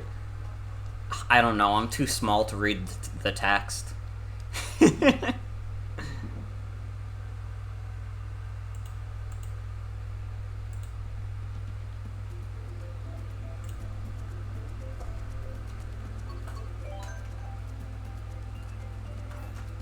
Ninja Hideaway, let's go! Purple Go-Gurt is quite good.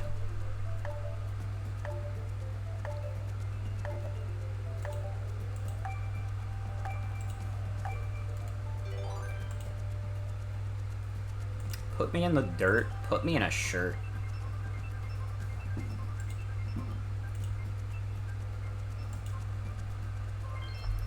Also, I just realized that Mario Kart has been echoing for basically the entire segment. I'm so fucking sorry. It was echoing during everybody 1-2 switch too, but I think that was too chaotic for people to notice. Also, hi! Oh shit, I was muted. Hi. It's all good.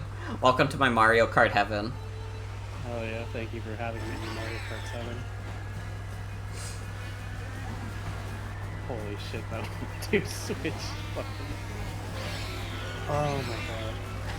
I legit feel like I exercised for like an hour straight. God, literally. Although the heat's not helping in that regard. Oh yeah, true. It's been hot as shit in my apartment this whole like it just started cooling down now. Yeah, I can imagine. Aren't you in like the south too? So it's definitely gotta be like, oh, it's gotta be way worse for you. We haven't dipped below triple digits for over a week. It's been pretty rough. I'm so fucking sorry. Like, I'm sitting here sweaty as fuck, but it's probably like at most like 90 degrees. I mean, 90 is not anything to sneeze at either, but yeah, that is true. Fucking.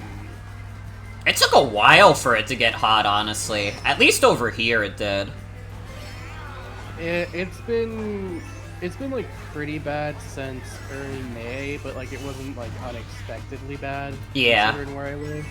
But like end of May, it kept getting hotter, and you know, folk here were kind of like, oh, something's wrong. Yeah.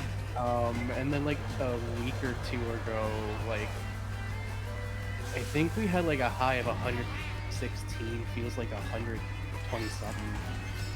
Oh, Hank Hill's it's definitely kicking that guy's ass now. Yeah, literally. Yeah, 116 split.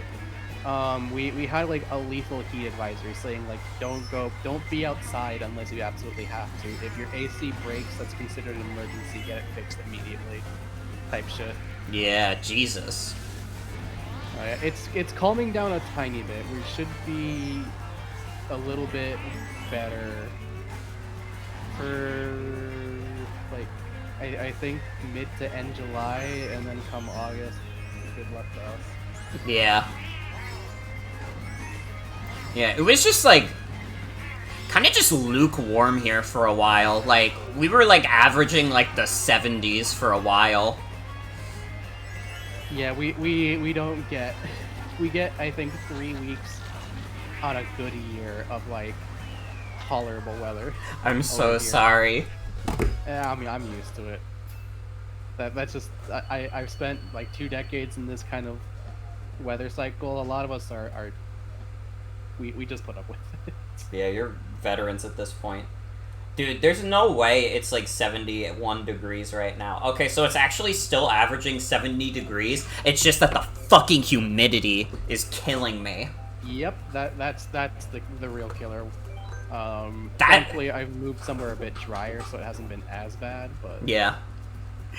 God, we really have been getting, like, super bad humidity here. And, like, just the other day, we had, like, the smoke again. So that was not great. We got, like, a tiny wisp of that shit, I think, down here, because there was a day where the air... like, my whole office was, like, getting alerts on our phone saying, like, don't go outside unless you absolutely have to. Don't stay outside. The air quality is super bad today. And, like, it was so bad that, like, I nearly crashed my car going home. Because, like, I was choking. Yeah. It was weird. In Maryland, and things have been suspiciously cool here, too. Yeah, it's, like, it's waiting to get bad here. Either that, or we'll just be stuck in, like, lukewarm hell. Which, I mean, is a much better hell than hot hell, but it's gonna be humid as fuck! And I hate the humidity. I'm gonna be so sweaty all summer. I wish I could lend some kind of advice, being a veteran of living in high humidity. You put up with it. Pretty much. Doesn't help that I live on a fucking island. I think literally the one piece of advice I could get you is like, okay, so it's like kind of damp outside all the time, constantly. The only way to like make it feel better is to get even wetter on purpose. Yeah. You're like, I don't know, go to like take a like big bath, go check out the lake or some shit, that type of shit. We do have a pool. Maybe I'll become a pool fiend this summer. Oh yeah. It's kind of crazy because we got like a pop-up pool that they were like, oh yeah, this like lasts a year. And we've had it like since the start of the pandemic, and we put it up and it works fine. Awesome. They lied about that shit. They wanted they were really banking on us buying another pool. You know how it is. We've never had any shit like that. Like when I was living with my folks, but we did like years ago. We tried buying like a kiddie pool, like an inflatable one specifically for our dog. Because when it started becoming apparent that like each summer is getting a significant degree hotter than the last, they're like, okay, well, we want to find some way to help our dog cool down, because like she is surely suffering in this heat more than any of us. Yeah. Turns out like she hates being in the water. Aww. So she did not take well to the kiddie pool, sadly. Poor doggy. But we did find out she loves eating ice. And that's a lot easier than inflating a kiddie pool every day. So yeah, that'll do it. Her summer treats will be like just ice cubes or like frozen treats. You know, they make like little frozen dog treats, and like that will keep her occupied for the better part of an hour. partially because she doesn't have teeth anymore, so it takes her a while to... She's old. Is she like 14 now? Damn, old girl. Yeah, real old girl. I can't believe I got third. Damn, you were right in front of me? Wild. Oh, I just noticed we're using the same builds. Yep, high acceleration, baby. I never bothered changing it from when I was trying to kick my boss's ass in Mario Kart. Understandable. I mean, it's a really good build, to be fair. It is. It feels good to use. Which Yeah. is hard to get in this game, I gotta be real. Like, I love Mario Kart, don't get me wrong, but like, a poorly equipped cart just doesn't feel good to drive. Yeah. And it looks like a ladybug. This is so That's true. the most important part. That is the most important part. It looks like a ladybug. I think Mr. Scooty has the same stats, and Mr. Scooty is kind of funny, too. It's a funny name. It is a very funny name. Oh shit, I forgot to order my burger. Hold on. The 1-2 switch, like it left me in that specific kind of mood where it's like, I just want to get like something kind of gross but in a good way to stuff in my face now and just wrap up the night. You know what I mean? I feel it. Just some nice trashy food. Yeah, it's a good. You know what 1-2 switch is good for? It's good for getting you in the mood for just a trashy burger. That's my review of the game. Everybody 1-2 switch would like go crazy if you were like all drunk. Oh lord, I can't imagine that. Like you would be playing it and it would be like like you would think it's the greatest shit in the universe, even though it sucks balls the entire time. I think if you played it while high, though, you would get scared. I think if you were high and you saw Horus, it would be over. I think the games themselves would be fine, but yeah, the fucking horse thing would definitely like put people in like the mood that makes you scared type of mood. Yeah. It is great for lowering your standards. This is true. Oh man, I think I've talked about this before. One of my old friends who, for a very long time, the only video game he owned was Sonic 06. That's awesome. We joke, my old little friend circle back in the day would joke that like that was the first game he played, and it was like the only game he was allowed to play for a very long time, because he had like kind of strict parents. And when he started, like, you know, when he got older and was eventually like playing other games, like he's gone on record as saying like I've never played like a game I didn't like find enjoyment in. So our friend group would joke that like the fact that he played Sonic 06 only for a very long time lowered his standards so far that like every video game since has been just a pleasure. And honestly, I kind of envy that. I envy the mentality that he has where he can genuinely just find enjoyment in anything. I mean, I'd like to think that I can do that, for the most part. I mean, yeah, I feel like it's one thing to be able to, like, find the good in something, but, like, he actually would just, like, straight, like, yeah, I had actual fun. Like, with no matter what. Like, just generally, like, he never played a bad game, according to him. Which is that's pretty hard to say. Yeah. That being said, I think the only game he really plays these days is War Thunder. Alright. What are you thinking, Morgan? Should I get a trashy bird or should I get some wings? Ooh, that's hard. Right? You know what? It's almost the 4th of July. Get that trashy burger. Yeah, you're right. That's what it's all about. Eating trashy burgers. Although, a good barbecue burger, I would not say is trashy at all. That shit hits the spot. None of the places that would offer a good barbecue anything are open at this point.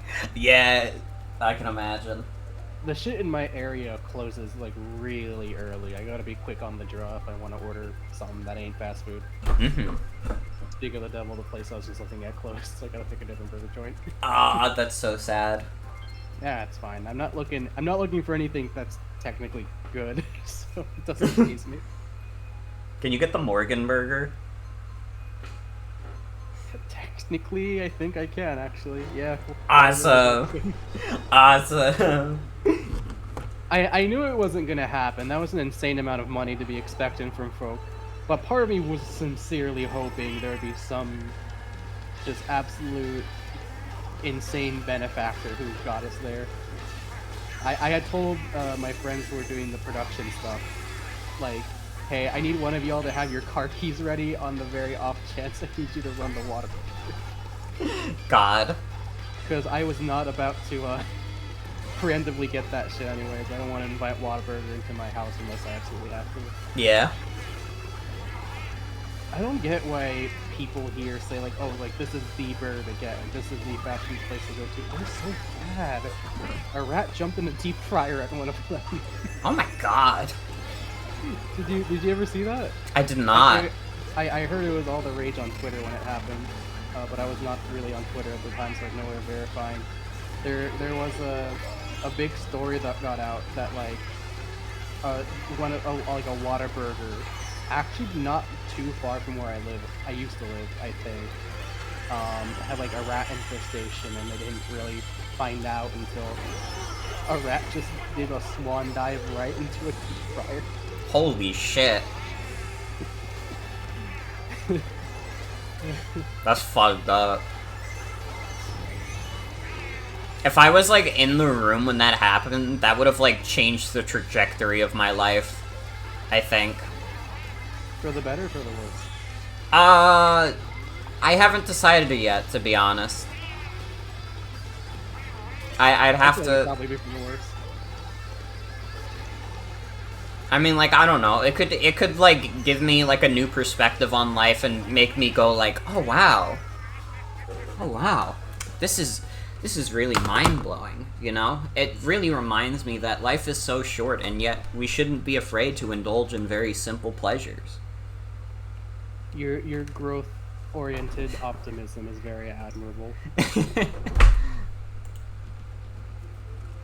I didn't even find out about the fucking rat in the deep fryer thing when it happened. I found out because someone made a post that was actually I don't know if it might be a little too like not graphic. What's the word I'm looking for? It's not safe for work, so I don't. Risque. Risque. Thank you. Are you cool with me talking about it?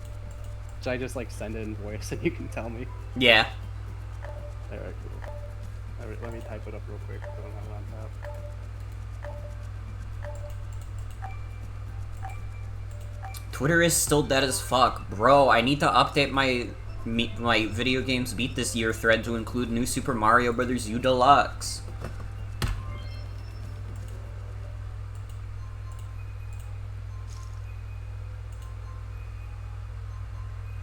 Alright, I typed into voice.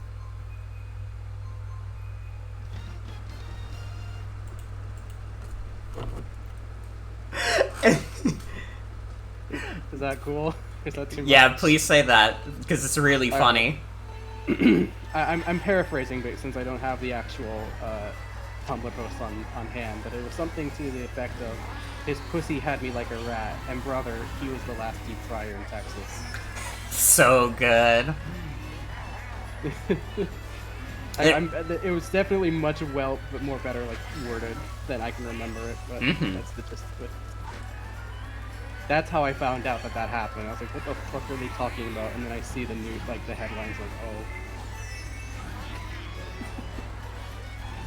Again, honestly, at this point, like, the stream is still, like, PG-13, but it's, like, honorary 18+, because teenagers find me boring because I don't give them attention in chat.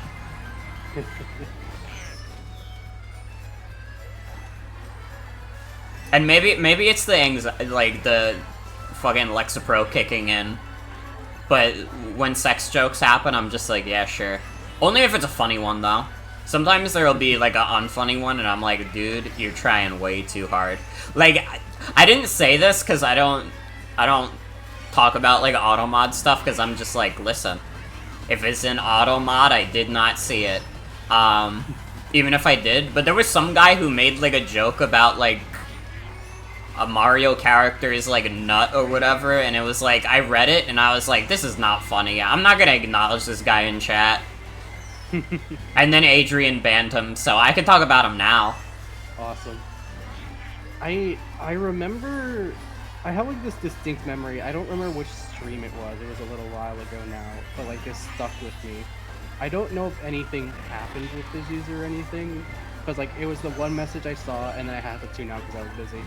But, like, I couldn't tell what their deal was. They made some weird Pokemon themed rhyme about like, what the fuck was it? They like were saying like a Pokemon was attractive or something in limerick form. It was baffling. Do you remember what I'm talking about at all? I do, actually. Someone, like, said that randomly in chat on one of my streams, and I just didn't acknowledge it. Yeah, in limerick, I don't fucking know. I just saw that, and I was like, am I reading that right? And I was like, oh shit, I have to leave. And that's just been stuck in my head since. I was like, I don't know what happened. Yeah, I just, like, didn't acknowledge it. I remember what you were talking about. I was just like, yeah, this is a comment that I got. Yeah, I've had some, even, like, streamers that's, like, literally just off the radars as me. Like, I've had some weird folk come in. Mm-hmm. That's just how it is on Twitch.tv. I mean, really, on one hand, it means that Twitch's visibility is, like, decent for, like, smaller streamers. On the other hand, I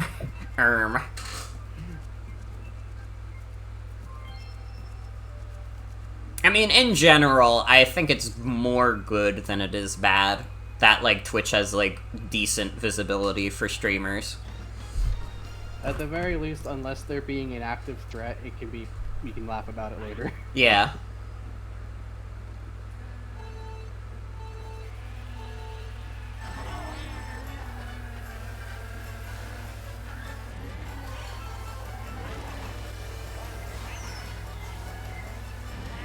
Honest, I don't think I really, like, comparatively speaking at least, my, like, Twitch experience so far has been pretty tame. Definitely when I started this stupid Babish bit, people were freaks in my Tumblr inbox. Ooh. I'm not gonna repeat, like, half the shit they said, but, like, that made me, like, immediately regret doing the bit to begin with. But then I got started meeting cool people, so I stopped regretting it anymore. Yeah. And then people on Twitter just called me slurs for some reason. That fazed me less, honestly, than like what people were saying in my Tumblr inbox. I can imagine. Like, yeah, I'm on Twitter. I know what to expect. Yeah, Twitter has both too much visibility and too little. Like, it's a fucking paradox. It has too much, like, spontaneous visibility and, like, zero longevity. Yeah.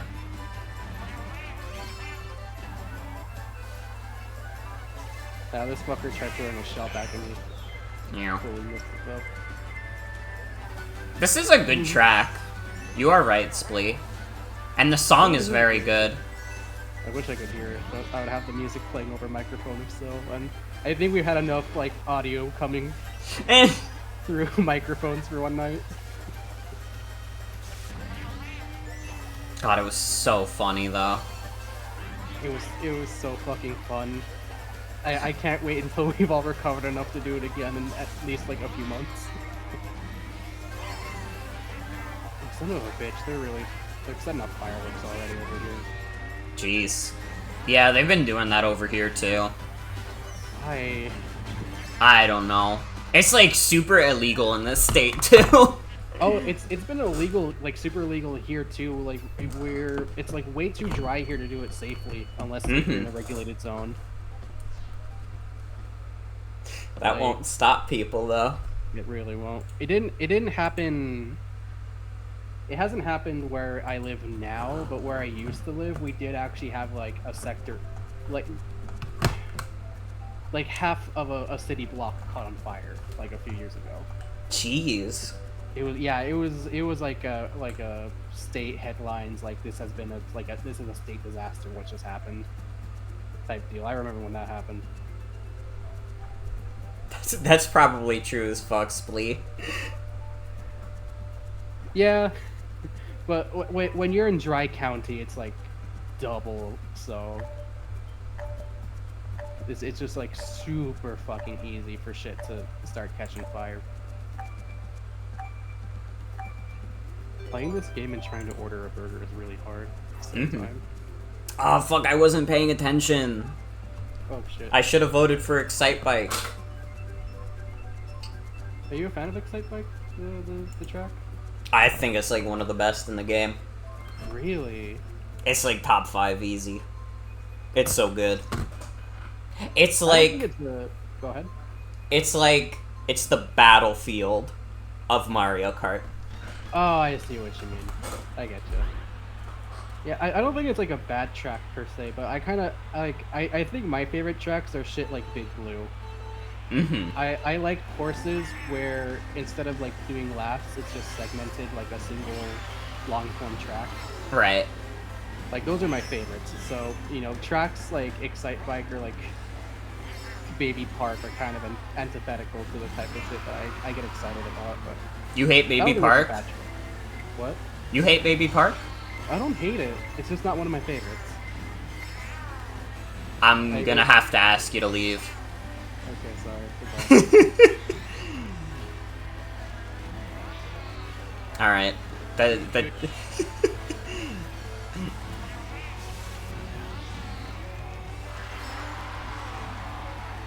I will say the exception to that, I think Baby Park is fucking hilarious on 200cc with aggressive items.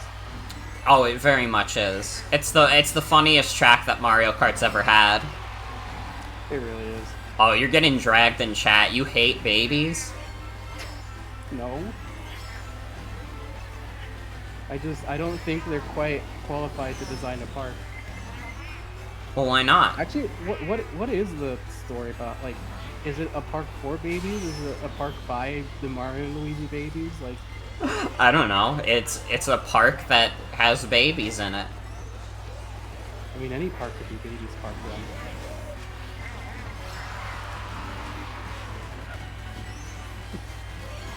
Not sure where I'm going with this. I don't either, but that's okay. I'm feeling much better. Not that I was like feeling bad on the Switch. I'm feeling a lot less tired from the 1-2 Switch portion of the stream, but like I'm definitely fried. Yeah. No, 100%. Like that genuinely has to be the most high energy stream I've done all year, and I did fucking Mario Party. Yeah, I feel more tired than the fucking 50 turn stream. It 1-2 Switch is like condensed. Yeah. Oh, my headphones. Oh, nice job. I can hear again. I gotta figure out what type of burger to get. Mm-hmm. Any suggestions? I'm not telling you where I'm ordering from, so just make up random burgers for me, and I'll see what fits. I don't know, like a... And this is just my own selfish wish. I could go for like a bacon cheeseburger. Classic. Could always go for one. What, which has Luigi's Mansion in it? Like Baby Park? I'm scared by these two triangle people also. Triangle? Wait, what the fuck? Who are they?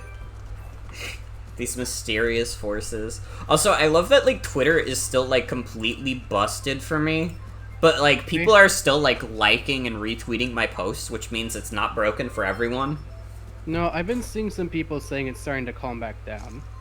I literally, like, it's not calmed down for me. I, like, go to Twitter and it, like, does not load at all.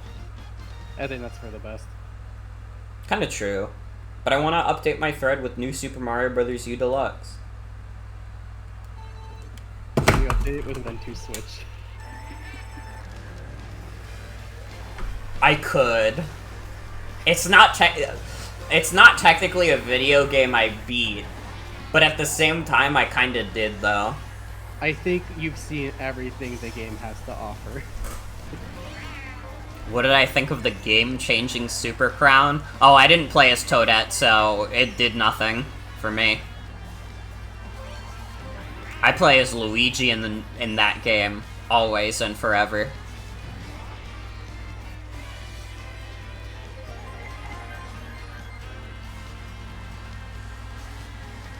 Lettuce, cheese, tomato on a burger is classic. That's another classic combo. Recommending a classic? The place that I'm thinking of ordering from, it has like some more eccentric flavors, but I think I am feeling just something plain and simple, honestly. Mm-hmm. I mean, if you're going for a trash burger, you might as well keep it simple. Yeah, yeah, you're right, you're right. Because if you get too extravagant with it, it's like, man, I could have ordered this from a place that, like, does this, like, a million times better. But it's like, it's much harder to fuck up, like, a cheeseburger, you know? Yeah. I mean, the issue is that, like, everything around here closes by, like, 6 p.m. Hmm. So it is kind of hard to, like, catch the places where I could order better food from.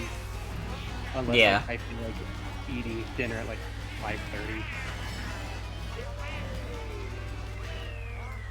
Also, I hear you on that, Splee. I don't mind New Super Mario Bros. U Deluxe. Like, it's one of those things where it's like the stuff they did cut from it is like stuff I didn't really care about to begin with, so I'm not like that upset about it, but like, for the people who do care about it, like, yeah, it sucks that they cut like a lot of the gamepad stuff from it.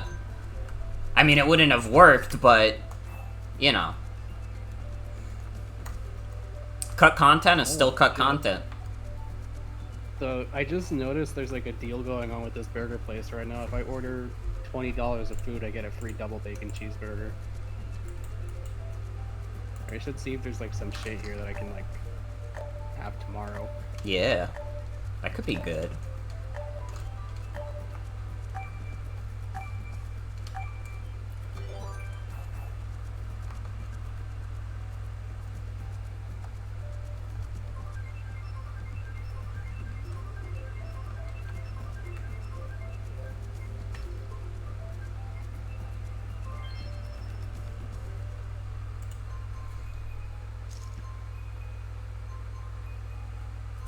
Just curious, do you consider yourself a soda person?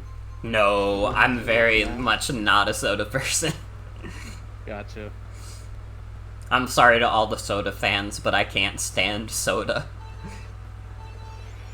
For the best, legitimately. It probably is. It definitely is. I mean, definitely when my dental hygiene was worse, the fact that I wasn't a soda drinker probably saved my mouth. Oh yeah, for sure. I like have a shit ton of like sparkling water, and that's a direct result of the fact that like if I had even slightly worse impulse control, I would be drinking like crazy unhealthy amounts of soda. Yeah. And it's like it's purely the carbonation. Like that's for some reason like my brain just really likes carbonated drinks. So the just plain sparkling water has been a godsend. Mm-hmm. Although I used to get like the flavored shit like LaCroix and like Polar, and then I found out that like the way that they do shit like is really prone to like having carcinogens in it. Uh-oh. So I just got like the completely flavorless normal type, and that's a lot less dangerous. Yeah. And way cheaper too. I can get like 14 liters for like $10 if I did for like 2 weeks. That's pretty dope. Ah, if I used my boo, I wouldn't have got hurt by that. Fuck. Does the boo make you invincible to lightning? Yes. Oh, wild. I didn't know that. I guess it would just strike through you since you're in Canada, huh? Yeah. Think about it. The boo in general is just kind of a worse invincibility star. The fuck? Oh, come on. I was right behind you doing so good, and then for some reason, it just like teleported me off the edge. Oh. I was almost happy with myself. that came out way more fucking defeatist than I meant it to be. I did not mean to be that hard on myself. I was almost happy with my position in the race. That's what I meant. Yeah. I'm gonna drink in my feeling tonight. Boo Lake! I love Boo Lake. Let's go, Boo Lake!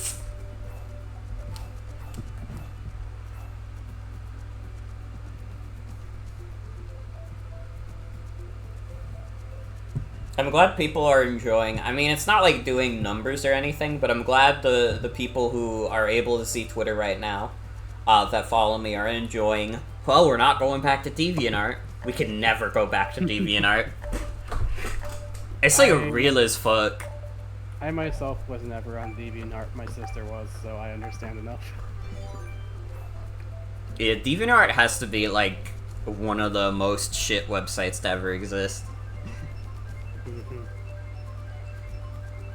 I mean, it's a shame, because it's, like, also one of the few, like, actually, like, I don't want to say good places to post art, but more, like, archive art. Mm-hmm.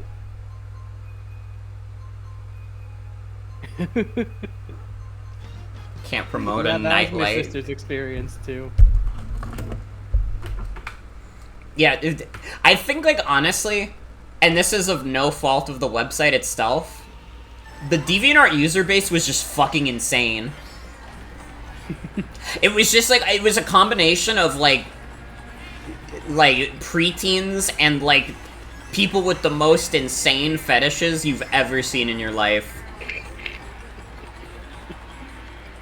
See, having not used DeviantArt, there are only two things that can come to mind for me when I think of it. The first being the fact that they would, like, sell artwork people upload without their knowledge to, like, what the fuck was it, like Hot Topic and shit. Yeah. And the other is the art that's... is this a mirrored map? I just noticed. This is mirrored, right? I think so. I'll keep it up. And the other thing you can think of is that one post where someone shared the MS Paint art they did of King of the Hill characters going Super Saiyan. That's fucking awesome. I remember that.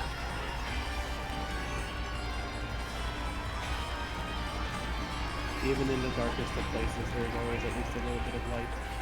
Truly.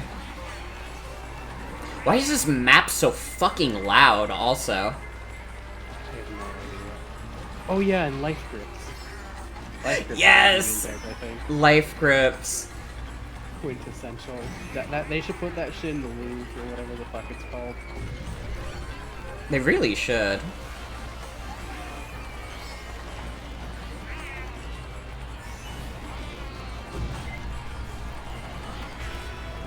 Oh, my controller's being weird right now. Don't tell me it's drifting.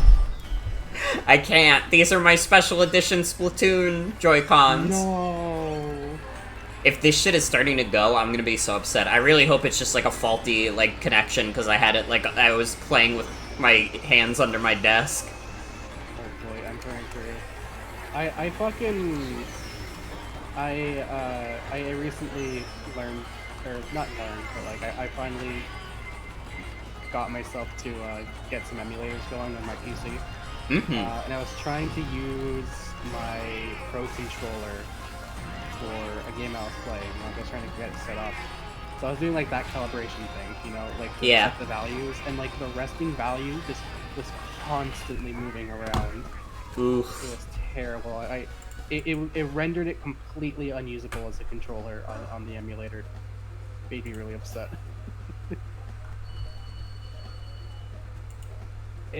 I'm still in disbelief at like the state at which they fucking released the Joy-Con shit. It's definitely like the aspect of the Switch that like you can tell like, oh yeah, they rushed this console out the door because the Wii U was a fucking dying thing. Honestly, like a good chunk of like the early Switch library, you could like see and be like, this was definitely a Wii U game. Like, I don't know, I think like the only like early Switch game that you could convince me 100% like wasn't made for the Wii U is honestly 1-2 Switch. Yeah, you know Maybe what, you're Splatoon, right. maybe Splatoon 2 as well. Splatoon 2 was probably, like, always meant to be like, oh, this will be early next console since we know it's gonna be a big hit. I wish the Splatoon series wasn't like this weird anomaly for me of like, why do I get so mad at this child's game? It's like that and fighting games are the only like games that like I still will get mad at for some fucking reason, even though I already know intrinsically that life is too beautiful to be mad at video games. See, I get mad at Splatoon 3 because the online is fucking shit. I feel like in that case though, it's a bit different to like be frustrated at like the asinine service that Yeah. Nintendo offers. But like with me, I'm literally getting mad at the game itself. It's like Yeah. it's ridiculous. I could go outside and be admiring trees. It's whatever. I'm just inherently, like, not, like, super competitive gamer. It's just not the kind of person I am, so whenever I'm playing a competitive game and I lose over and over again, I'm like, wee, skipping, clapping. I was getting my ass beat by Sienna in Guilty Gear Strive, and I was having so much fun doing it. Oh yeah. See, I used to be really bad about that type of shit. Like I got the gamer rage. I'm willing to admit that. Like back in like high school and shit. Like I would get like mad. But like for the most part, I don't anymore, and I hope I don't come up to someone who does. But like something about Splatoon and something about like competitive fighting games.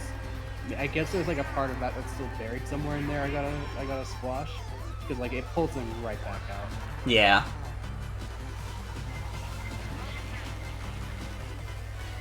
What the fuck? Someone like perfectly smashed like my 2 remaining green shells that were orbiting me without actually hitting me. Oh yeah, Splatoon 3 still does the map rotation stuff. It's still the same way, like you get like a few maps every couple of hours. How do you feel about that? It's always been like one of the weaker parts of Splatoon. And especially like early on when there's already not great map variety, it like makes it feel worse. Really? I mean, I guess that makes sense if there's like low variety. I kind of like my only experience is from Splatoon 1, so I don't know if that skews my thoughts on it. But like, I kind of like, you know, it's like, oh, if I don't like the maps that are in rotation right now, I can just come back in a few hours instead. I don't know. I'm spoiled by TF2 just letting me play like literally whatever map I want at any time. Yeah, you're right though, actually. God, 4 hours for maps in Splatoon 1 is crazy.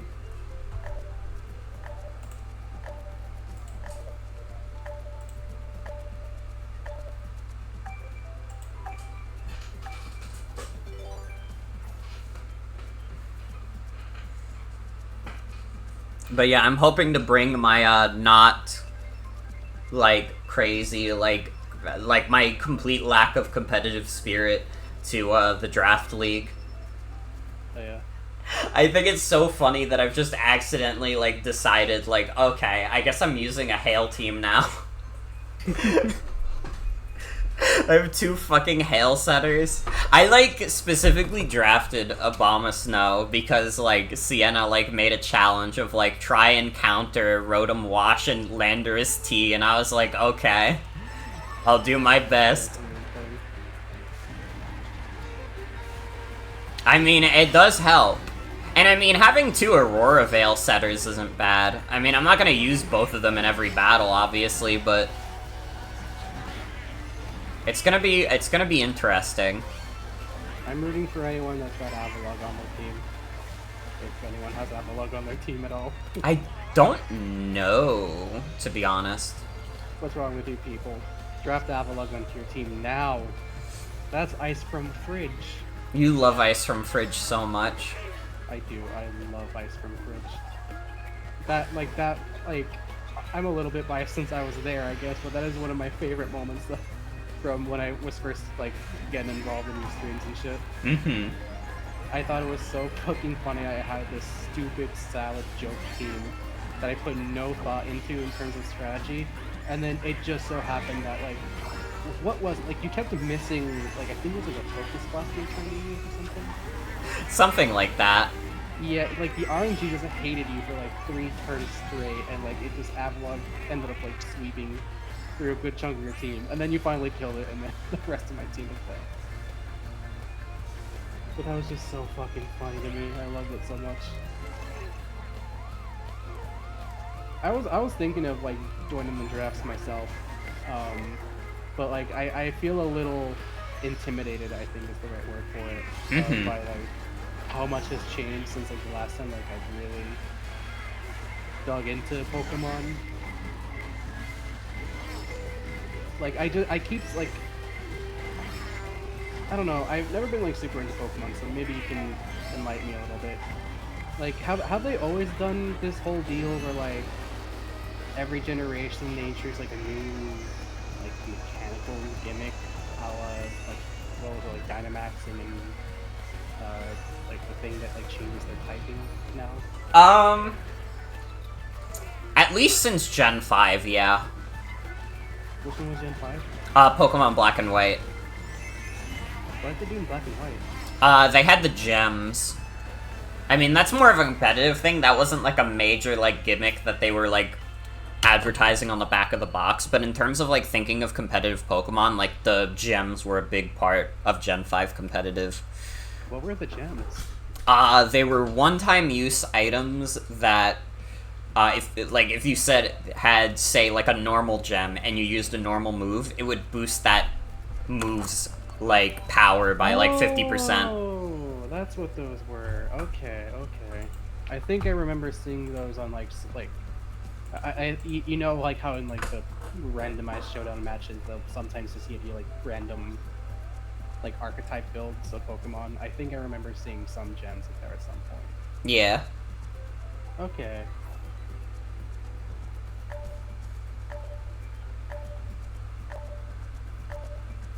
But yeah, I have had so much trouble keeping up with like the new stuff that Pokemon introduces.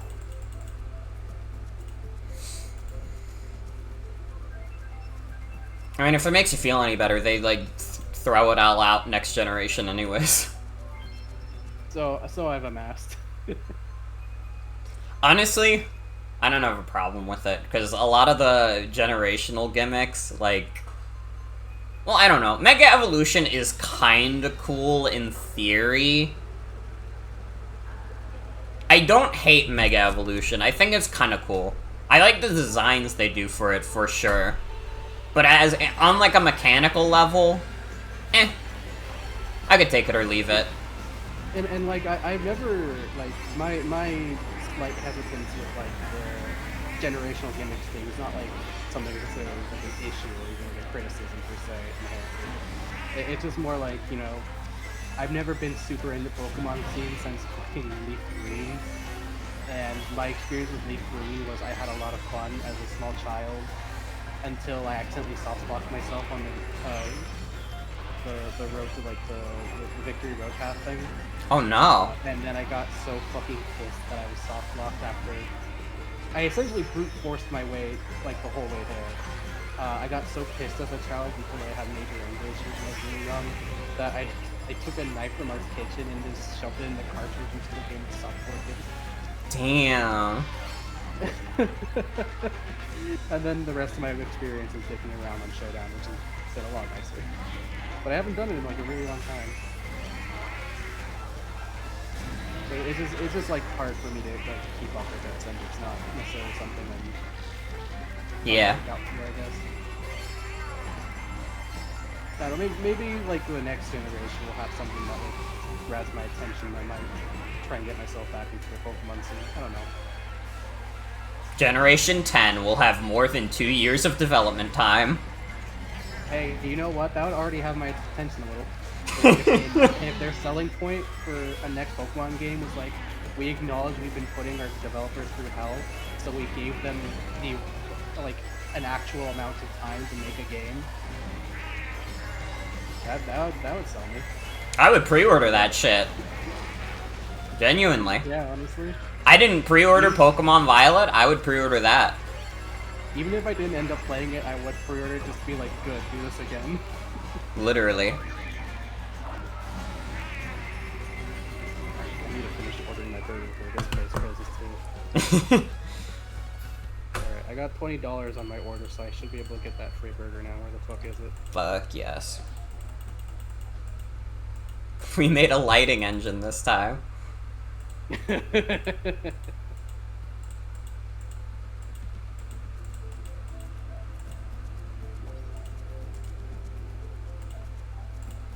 I don't think any of the draft leaguers are watching the stream right now, but if they are, they're fucking spying on me. I need to, like, go through and see, like, what lower tier mons I need. I need, like, a good tier 2 mon. Because I have, like, tier 3 and 4 already filled out. I don't have a tier 2. A second tier 2.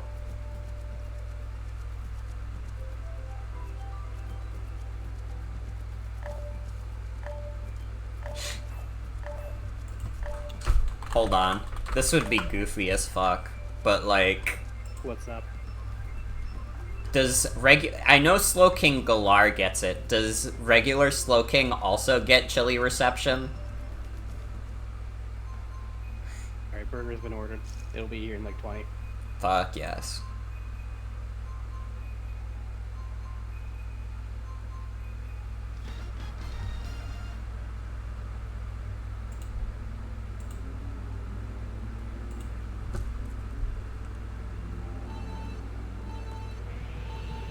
Oh, you know, I just remembered, I had one more experience with Pokemon as a child.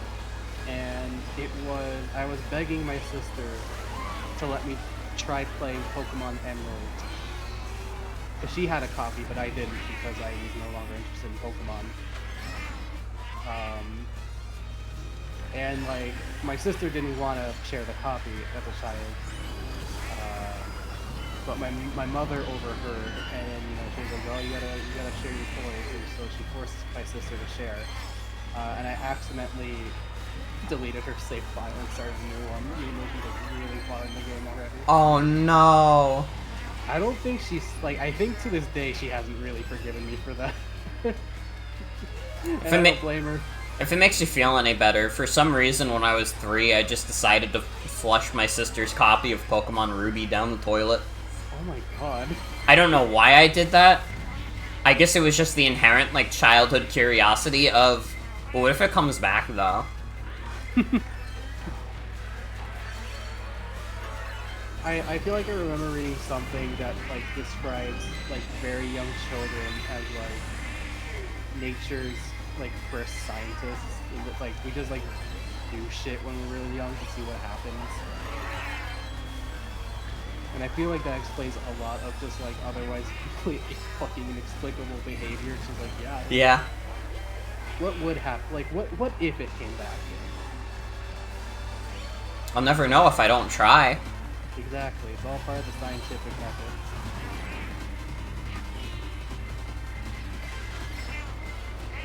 Oh, thank God I had my star up when that happened. You had 2 copies of Bowser's Inside Story as a kid. You sold the replacement because your save wasn't on there, but your brother's save was. Oh my god. Oh my god. Yeah, we did fucked up shit as kids. Didn't even know it.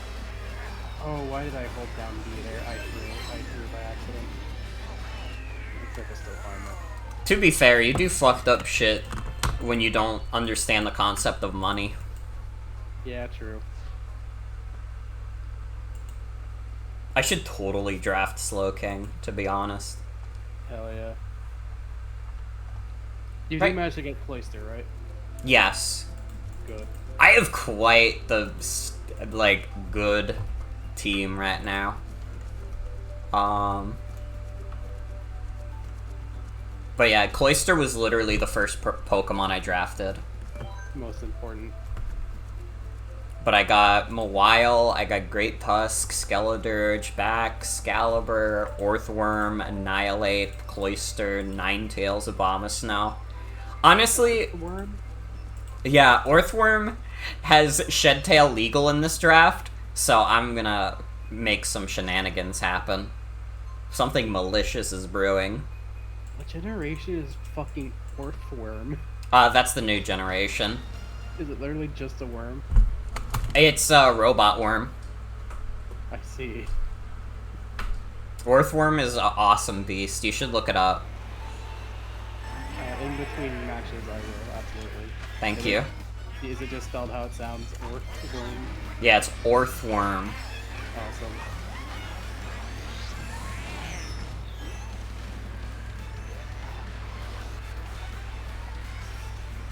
What the fuck?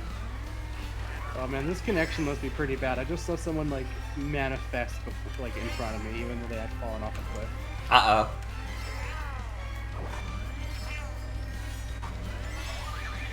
If you keep getting mushrooms and coins, it's probably on your end. I've got a green shot and a red shot right now, so... Okay, so no, that person is just, teleporting. Yeah, it's the person in first right now. Oh, that's a mean place to leave a banana peel.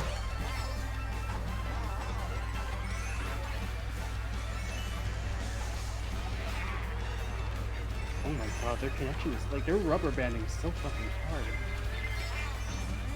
I saw them run off a cliff, they appeared right in front of me and dropped off with a bomb that they definitely had not picked up at any point. And then teleported right back in front of me again. They're so far ahead because no one can hit them. Yeah, pretty much. Oh no. Oh, they've got a body too. I think they're doing some local co-op. Mm-hmm.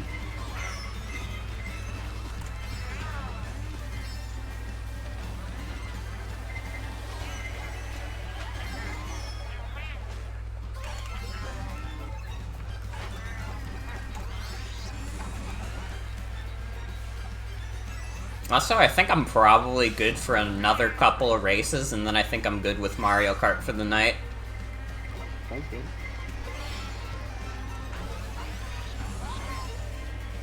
Yeah, it's been definitely been a longer, maybe not a longer stream, but definitely a more active one. No, yeah, this is the, like, this has to be the, like, just from the Everybody 1-2 Switch section, it's the highest energy stream I've probably ever done. It was awesome. It was dope, to be fair.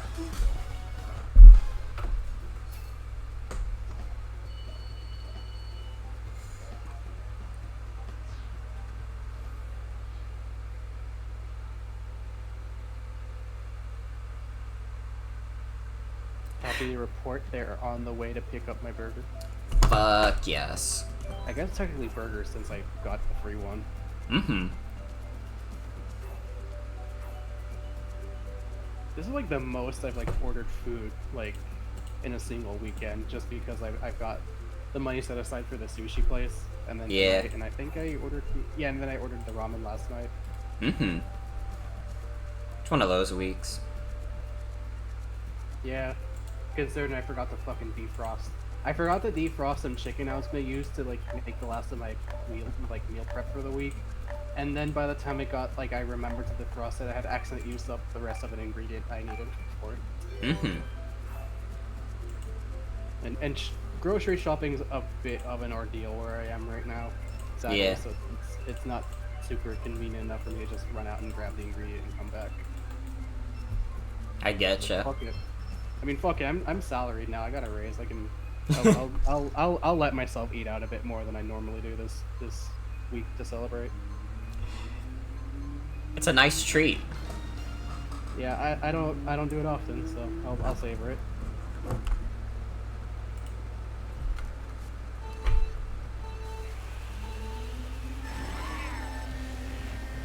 I just realized how many fucking Yoshis are in the lobby also. Yeah, I saw that really early on. It was like half Yoshi's. Like before he was even like I joined the match. I was like, that's a like why is half the lobby just different Yoshis? Is Yoshi the new meta? I guess. That could be funny. I mean, have there been any patches to this game? Yes. Yeah, during Wave 4, they changed how, like, the stats work. So, like, the Waluigi Wiggler meta, that's dead. Oh, damn. And I'm not sure if people have figured out what the new meta is gonna be yet.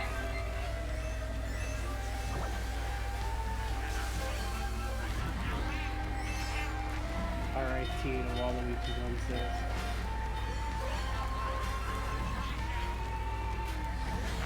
Yeah. I'm getting owned right now. Yeah, I'm having a pretty rough go of it right now, too.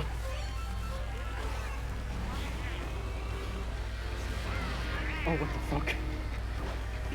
I came out of a booth power and the booth blocked the fucking train that was coming directly in front of me.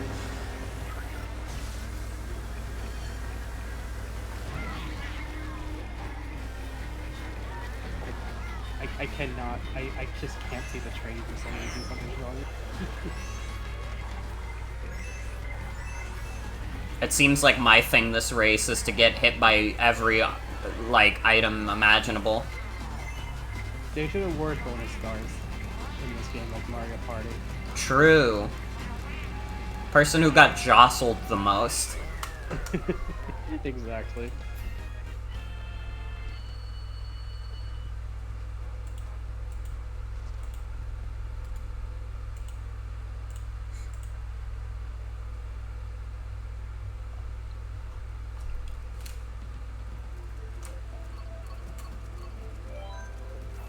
I don't really like any of these maps. Yeah, no, not a huge fan.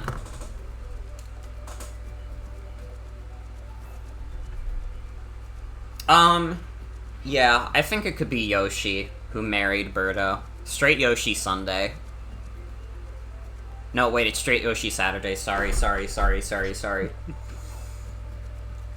is my last match, I think. Alright, sounds good. Just in time for my birth too, so I don't have to leave you on BRB or anything. All good, all good. It was a fun one, though. I had a good time tonight.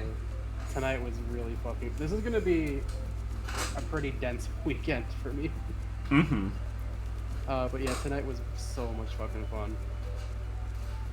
I gotta thank you again for having me on. It was No problem. It's a lot of fun having people on. It's been maybe perhaps even too... It's been really long, perhaps even like too long since the last time I played a legitimately just like bad game. Yeah. And had a good laugh at it. Again, listen. I will play bad games on stream, but it still has to be, like, fun. And I think that was fun. It was. Like, for now, the reasons they were hoping for, but, like, it was fun. I can't imagine the hell that game would be at, like, anywhere near 100 people. It would have... What they were thinking having that be the max capacity. It would probably be the worst shit ever. I feel like with the amount of people we...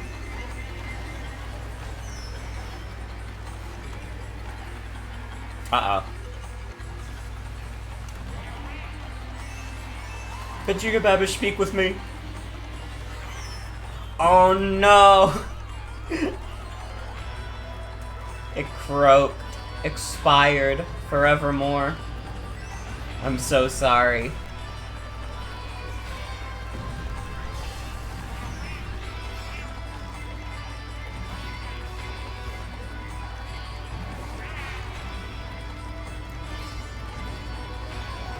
But I kind of got an idea of what you were gonna say. Like, the amount of people we had was probably, like, perfect.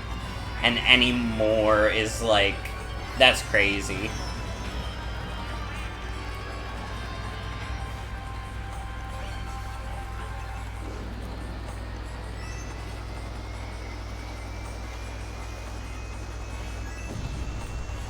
I love when bullet bills get me to third.